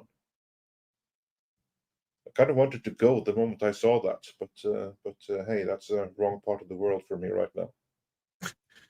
And then we got Andrea K, who sends in a super sticker. Let me see if I can see what this was here. I know the mods have been trying to keep up with everything. I gotta scroll, it looks like. Oops, wrong one. There we go. Might help if I'm in the right thing. That helps. It is a pair of dumbbells. Thank you so much. Or barbells, whatever you want to call them. Tommy Reviews sends in $2 and says Justice League versus Godzilla versus Kong has been fun read from DC. Well, there you go. There's at least that. I think it's kind of one-sided, but Mo Zamboni sends in $2 and says CDPR adopting ESG is sad of all places. Poland? Oh yeah, CG Project Red did a whole video about how their new ESG friendly future. I don't even see how that's going to work out.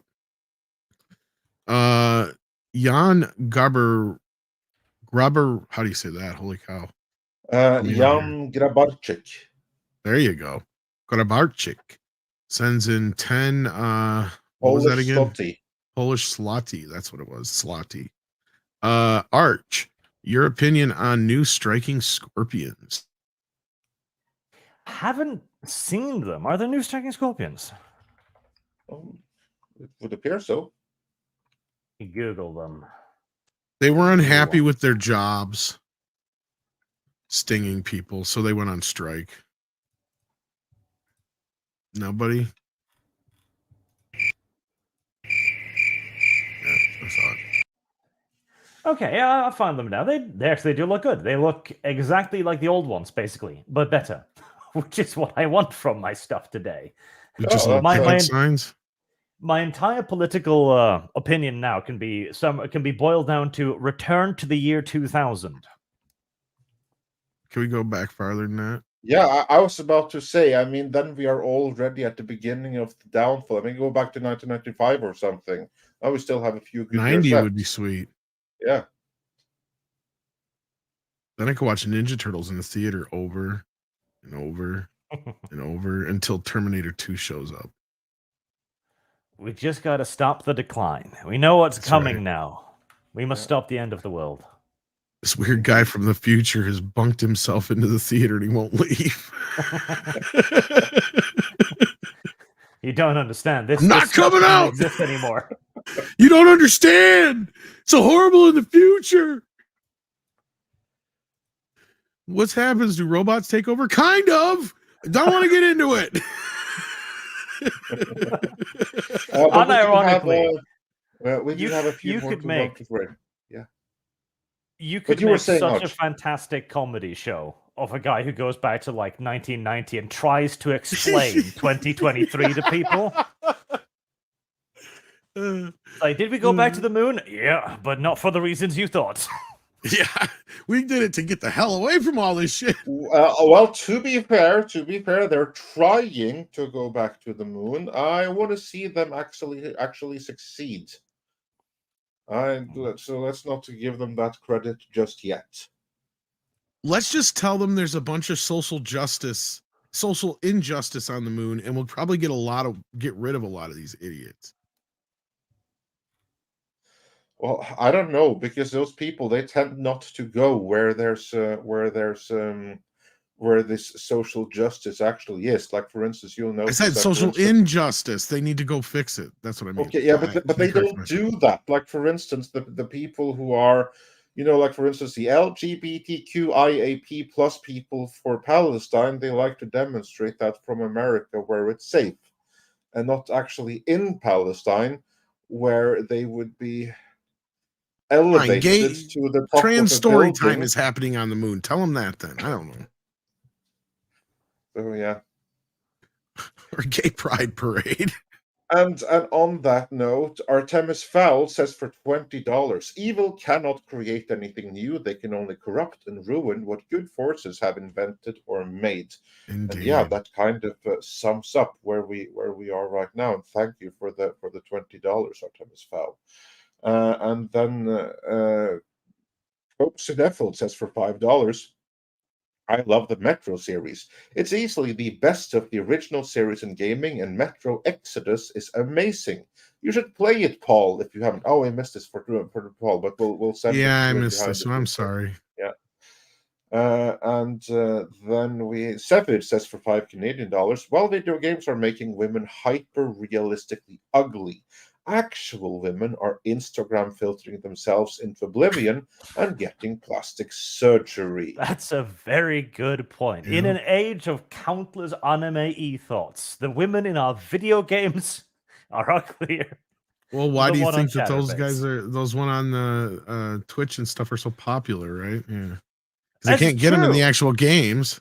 It's a great point. Like, why are anime women so popular? Well, we don't find them anywhere else. Yeah, A rare endangered species. Yeah.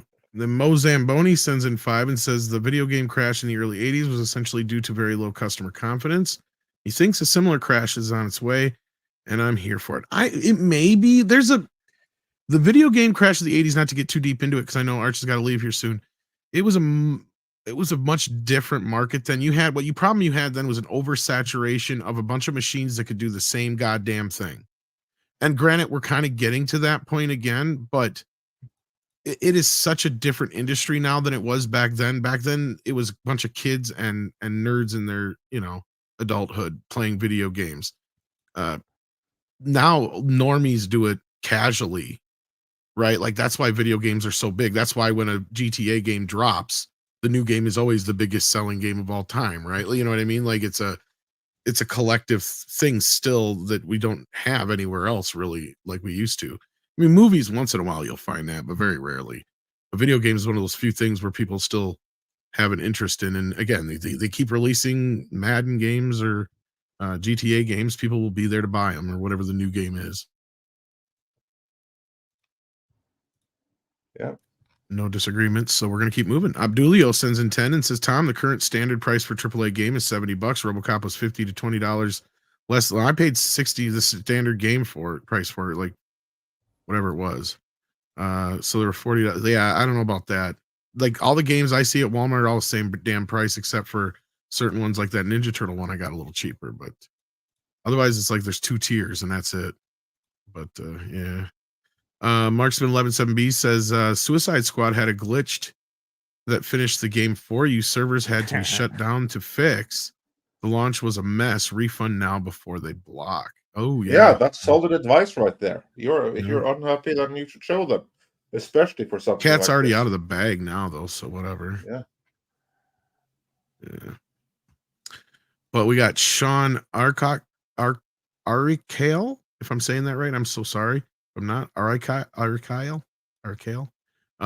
Sends in 5 and says there's a bug that unlocked all cutscenes, game progress, gear, and costumes when starting fresh. That's probably how that scene leaked. That no one finished the game yet. It's just leaked because of the bug.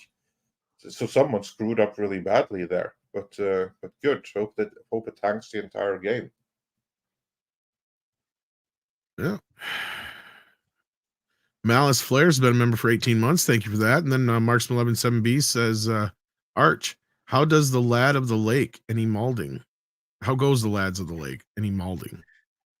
The lads of the lake. They are advancing well. Since Bretonia had no female knights, but only female spellcasters, in the name of diversity, equity, and inclusion, I now say that Bretonia must have male spellcasters too. Let's just wipe all originality from our spaces, leave them hollow wrecks, and then go on to make something new, and then close the door. Britannia, is that how you say it? Bretonia. Still sounds like something your little sister made up while she was playing Barbies. Kind of. It's the based land on of Arthurian Bretonia, legend. and her name is Brittany. And it's obviously inspired by the historic Brithonia, i.e. Britain. I think we just lost Andre. What? No, okay. I'm here. Oh, you cut out there. It was really weird. Oh, okay. That's an internet glitching then. Chaos Sonic brings up a bit of news that was coming across this morning for $2. Says Hasbro is going to sell D&D and buyer is Tencent. You know what?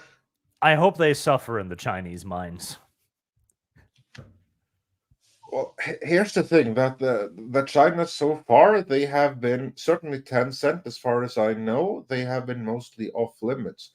Like, for instance, Funcom is owned by Tencent now, which I'm not happy about. I would rather Funcom remain independent and Norwegian. But from what I understand, there hasn't really been any micromanagement from Tencent. Only as long as you keep the money going, we're all good. And here's financial muscle to do what you do, only better. That's my understanding of Tencent so far. Fingers crossed that's what happens. Tencent definitely isn't woke, so there's that.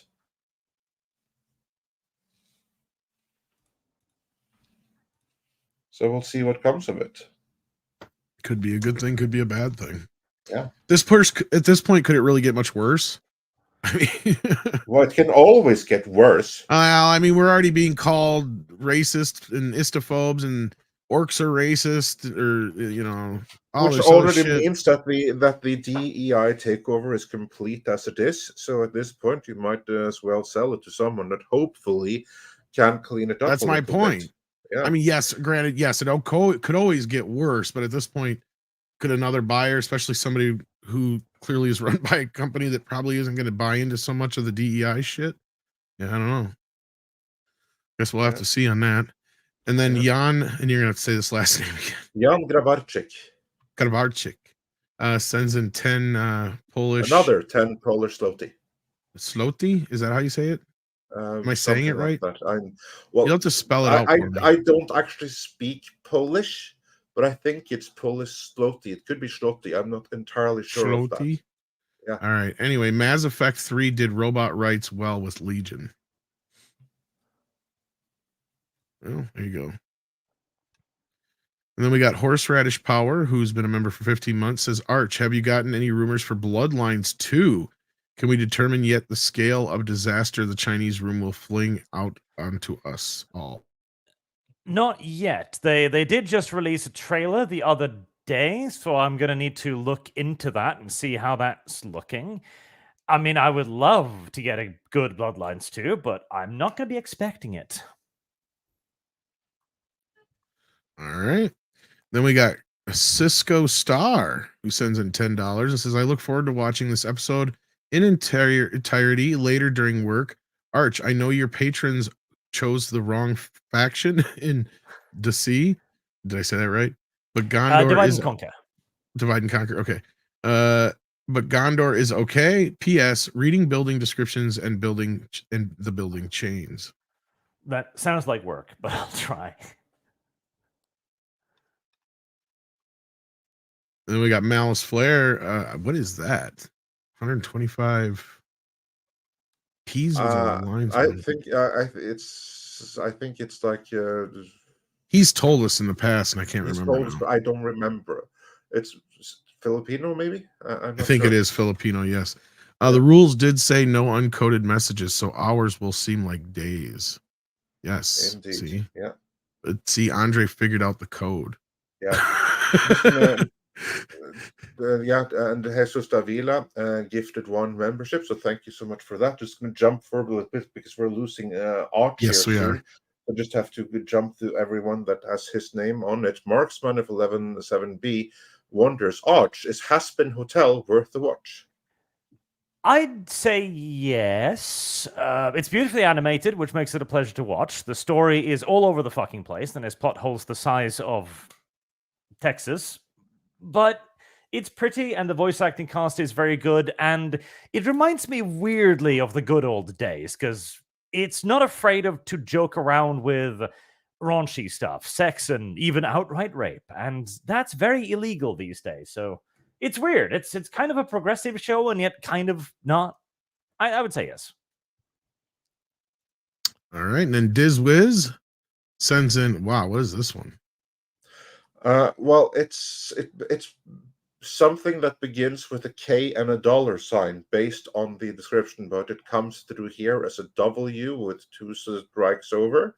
So I'm not entirely sure what it is, but this Wiz says, greetings, Midnight's Edge crew, and Arch, by the way, it's not $2,000, which is what the denomination would have looked like. Wow, dang it. Yeah. And I was thinking about buying a car, DizWiz. No, thank you so much, DizWiz. And yeah, that's a denomination I don't think I've ever seen before on here, so that's a new one. Awesome. We've seen it, but have we? I don't recall exactly right now what it is. But it's Korean won. Ah, Korean 1. Oh, there we go. I don't think we've ever had Korean we one have. before. We have. Have we? Yes, we have. Alright. Once or Okay. tour but I can't remember all the different I'll believe you. pronunciations. Though I do love that we do get diversity in our audience and in audience support. And I think those are the only ones that are specifically meant for Arch. So if you had to run, now's the time. Okay, in which case I'll take you up on your kind offer and excuse myself and say thank you for bringing me on. It's been fun. Yeah, it's always a pleasure to have you on. Of course, you're welcome anytime. We hope to be able to see you more here. That sounds great. Fantastic. Thank you for being here. Yeah, I know our audience have been wanting to have you back ever since you were here the last time, so we can't let it be anywhere near as long. Very cool. Very cool. Fantastic. All right. With that, the link for your channel is already in the description, of course, but anything else you want to plug on your way out the door? Well, I'll be doing a stream on a new game in about an hour, which is a mix of world in conflict and war games. So if anyone's interested in autistic real-time tactics games, you can check me out over there. Very cool. Yeah, check that All out. right. You take care of yourself, and hopefully we'll see you again soon. Yeah, thank you for bringing me on, and I'll see you guys later. Have a good day. All right. Excellent. Thank you. Take care. And then we'll get back into the super chats here. We got Mark Peterson sending in an Australian 5 and says Amazon Prime now shows Sound of Freedom Reacher. The terminal list is someone at Amazon trying to establish a hub for conservatives. I don't think that they are trying, but that's kind of like what happens when you have so much content that is non-political in a hyper-political atmosphere, especially entertainment industry. Then all of the stuff that is non-political and just entertainment is suddenly seen as conservative. Because here's the thing, none of these things are actually conservative per definition. They're, if anything, they're apolitical. The conservative or the most conservative thing about them is that they place storytelling and, if anything, like traditional, I'm not going to say traditional values, but traditional valor first. And in this day and age, that is associated with conservatives following the American scale. But of course, leave American, people aren't even going to attach that to any of those. It's just going to be good, awesome entertainment. Like, for instance, if any viewers in France or in Norway, for that matter, that isn't following American politics or just living their ordinary lives, they'll watch these things and they're just going to think, "Whoa, that was really amazingly good." And they'll think no more of it. They're not going to sign, whether it be conservative or liberal, because that's a very American kind of thing. And I think many are like seeing that, but accidentally, without them intending to do so, I wouldn't be surprised if that's kind of like the end result here. What say you, Tom? Yeah, I mean, it's just, everybody has. I mean, some of these things are just buying, so they're not really able to dictate what they're about or any kind of notes before they're done. Otherwise, like a movie like Sound of Freedom, they just saw that a lot of people went and saw it, and Netflix turned it down, so they picked it up. As far as the rest goes, you kind of covered it already, so yeah. Yeah. And we got Chuck Henry who sends in $4.99. Says Harley talking about Joker saying mean things as an analog for Trump. They're making Harley out to be mega. I don't know about that. No. I see where you're going with this, Chuck, but I can't see them making Harley a mega stand-in. No, that's too evil for even her. Yeah, see. Yeah, I could see them doing that with Batman. Unironically, but yeah, no. I don't know about that, but maybe, but I doubt it.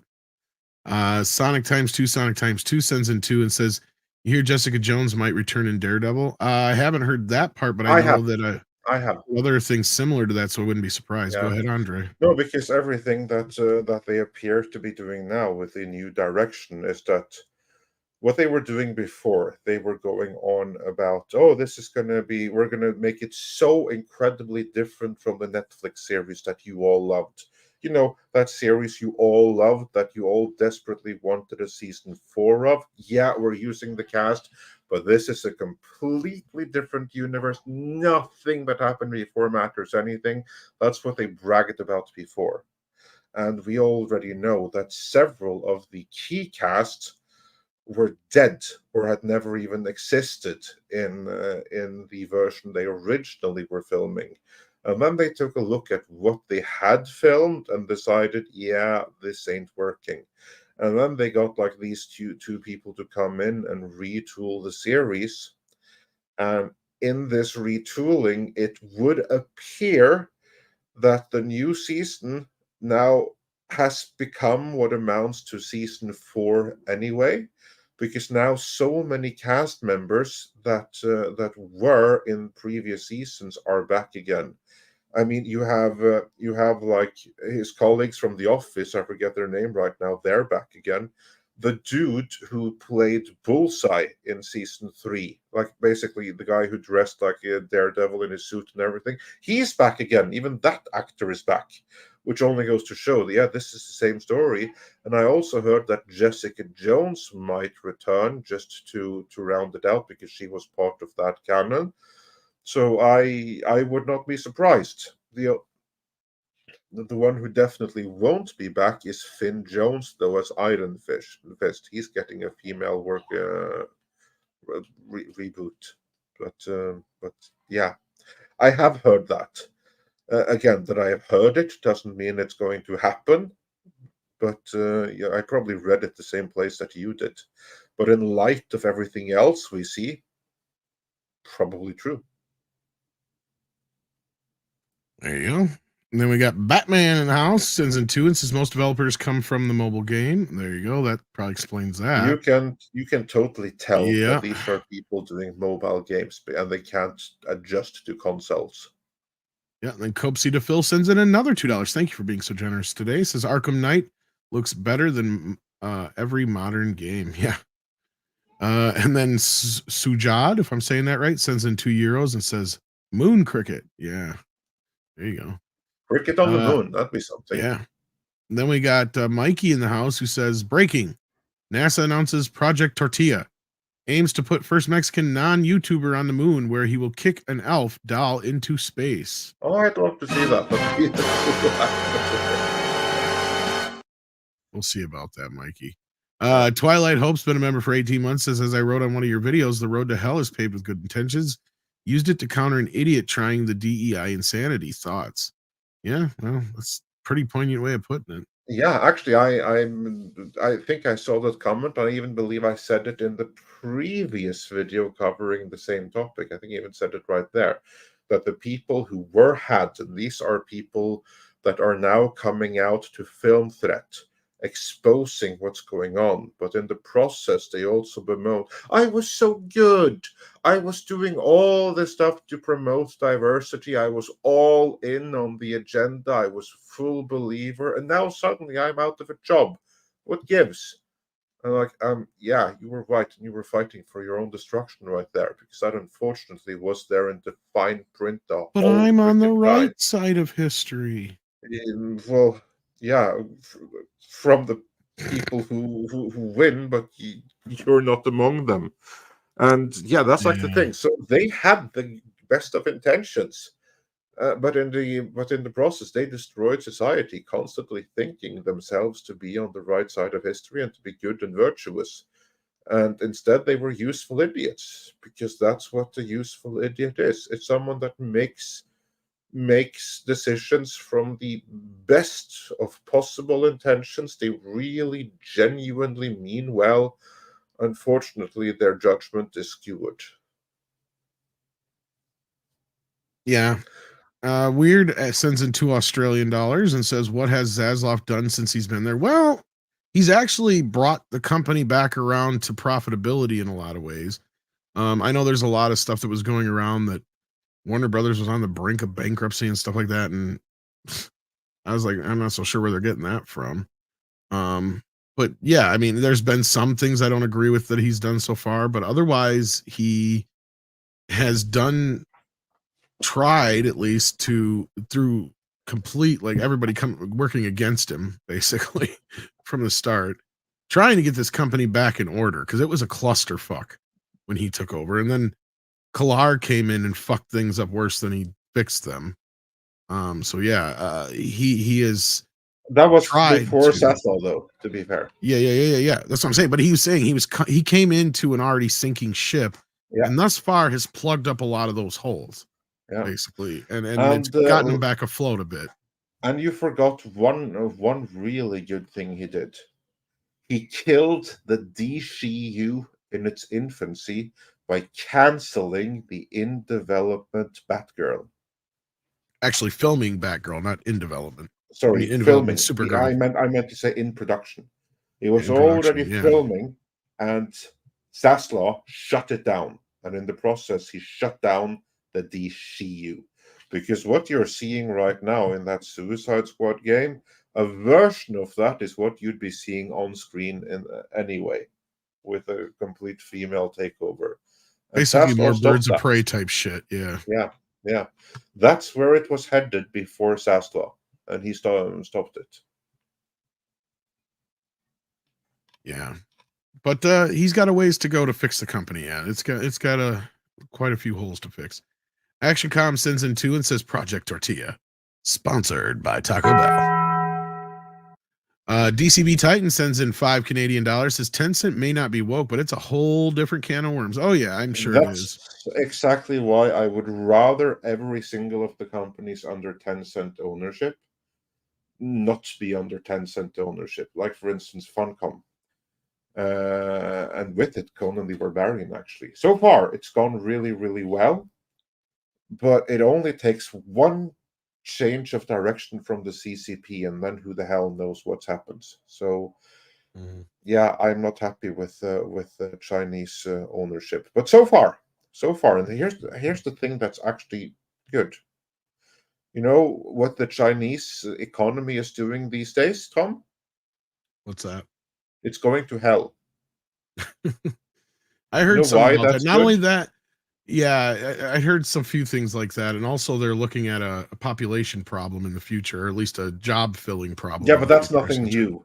That's nothing new. And I mean, and here's like you have a ton of those predictions about it's population collapse, and blah, blah, but so far none of them have really transpired.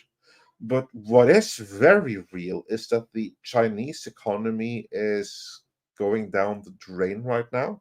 It has for a very long time. And what that means is that companies like, for instance, Tencent, they can no longer afford the luxury of being the complete and total minions of the CCP. In order to stay in business, they actually have to make money. In order to make money, the companies under them have to sell. So at least while that situation persists, there is no immediate danger. But long term, who knows what happens? So long term, yeah, I'm less than thrilled about Tencent because they're not woke, but it's a whole different can of worms. Because in principle, just by virtue of being a Chinese company, the CCP can in principle come in, take over at any time that they want, and turn the whole thing into a CCP propaganda operation. There's nothing preventing that if they decided to do so. This is the problem with being under the ownership of a Chinese company like Tencent. So far, though, that hasn't happened. So far, everything's been great, as far as I can tell, under Tencent ownership. Let's hope it continues that way. Yeah, well, that brings us up to speed on the super chats, and as usual, we go 3 hours. But just as the show's ending, look what shows up here. Oh, unboxing, Tommy! You need to blow up the picture here. Let me get something to open it up with here. But yeah, this is my last Blu-ray purchase from Best Buy here, basically. Since they are done carrying Blu-rays now. They even took this off their website. You can't even order it there anymore. Here There's we go. Donkey Nice, Cameo even. yeah, nice, big and fat. It's Nice. already pre-opened for me, so I can't send it back if I wanted to. There you go. There you go. So, Mikey, write that off on the taxes. No, we'll definitely have to be checking into this. We'll definitely do a breakdown of this soon. Wow. That sounds like an extensive 4K for you episode. We need to get back to 4K for you. It's been a bit lackluster lately, getting in the groove of getting back to doing it since the first of the year, but we're going to try. So, all right, with that, we are caught up. So I can't guarantee there'll be any 4K for you tonight, but I will be heading over to Greg's on Fanzine's channel to talk about physical media later on tonight. Other than that, Andre, do we have anything else coming up before the next couple days that we need to plug? We are probably going to have a video tomorrow. I do not yet know which one. Så as we say in Norway, den som lever får se. That is nice. That's a booklet. Is that a booklet? That's a big ass booklet. Yeah, like there's two, and then the two posters and the two movies. Yep. Hold up the posters. Oh, and there is reversible art on the back, but I don't know what it is yet. Okay, No, we got probably it's the same art, but without all of that, all of the quotes and. Got one side is Arnold, and the actual movie poster itself. Nice. That one. Nice. For the eventual Midnight's Edge compound, that right there goes up on the wall. Now I have to get the vintage frame. one because it comes right there. Should imagine this is the Destroyer one. Yep, and it is, but this is almost a tough one because I love this poster, but this one almost has a better picture on the back as far as Conan goes. You know what's really cool? I have that picture signed by Arnold Schwarzenegger himself. There you go. Yeah. So we'll just put up the movie poster next to the other one. There you go. All right, kids. With that, let's get out of here so I can go see how good this looks and sounds. Indeed. All right. With that, everyone, thanks for joining. Be sure to check out the channels of our guests. Check out Midnight's Edge live archives. That's where clips from this stream will be. There is where you'll also find all of the older streams. I'm doing catch up right now. We still have 10-15 streams that haven't been uploaded. All of the most recent streams are up there, but still a little bit of a backlog, so that will be dropping. So we'll be completely caught up with clips and everything by the end of the week. But hey, don't wait. So head on over to Midnight's Edge Live Archives and subscribe there right now if you haven't. Oh, and check out Einherjar, the band, because they're freaking awesome. All right, and as you say, it is time for some koalas in the rain. Gotta find the button, dang it. Koalas in the rain, koalas in the rain, no fucks given. Koala, koala, koalas in the rain, koalas in the rain, no fucks given. Koala, koala, koalas in the rain.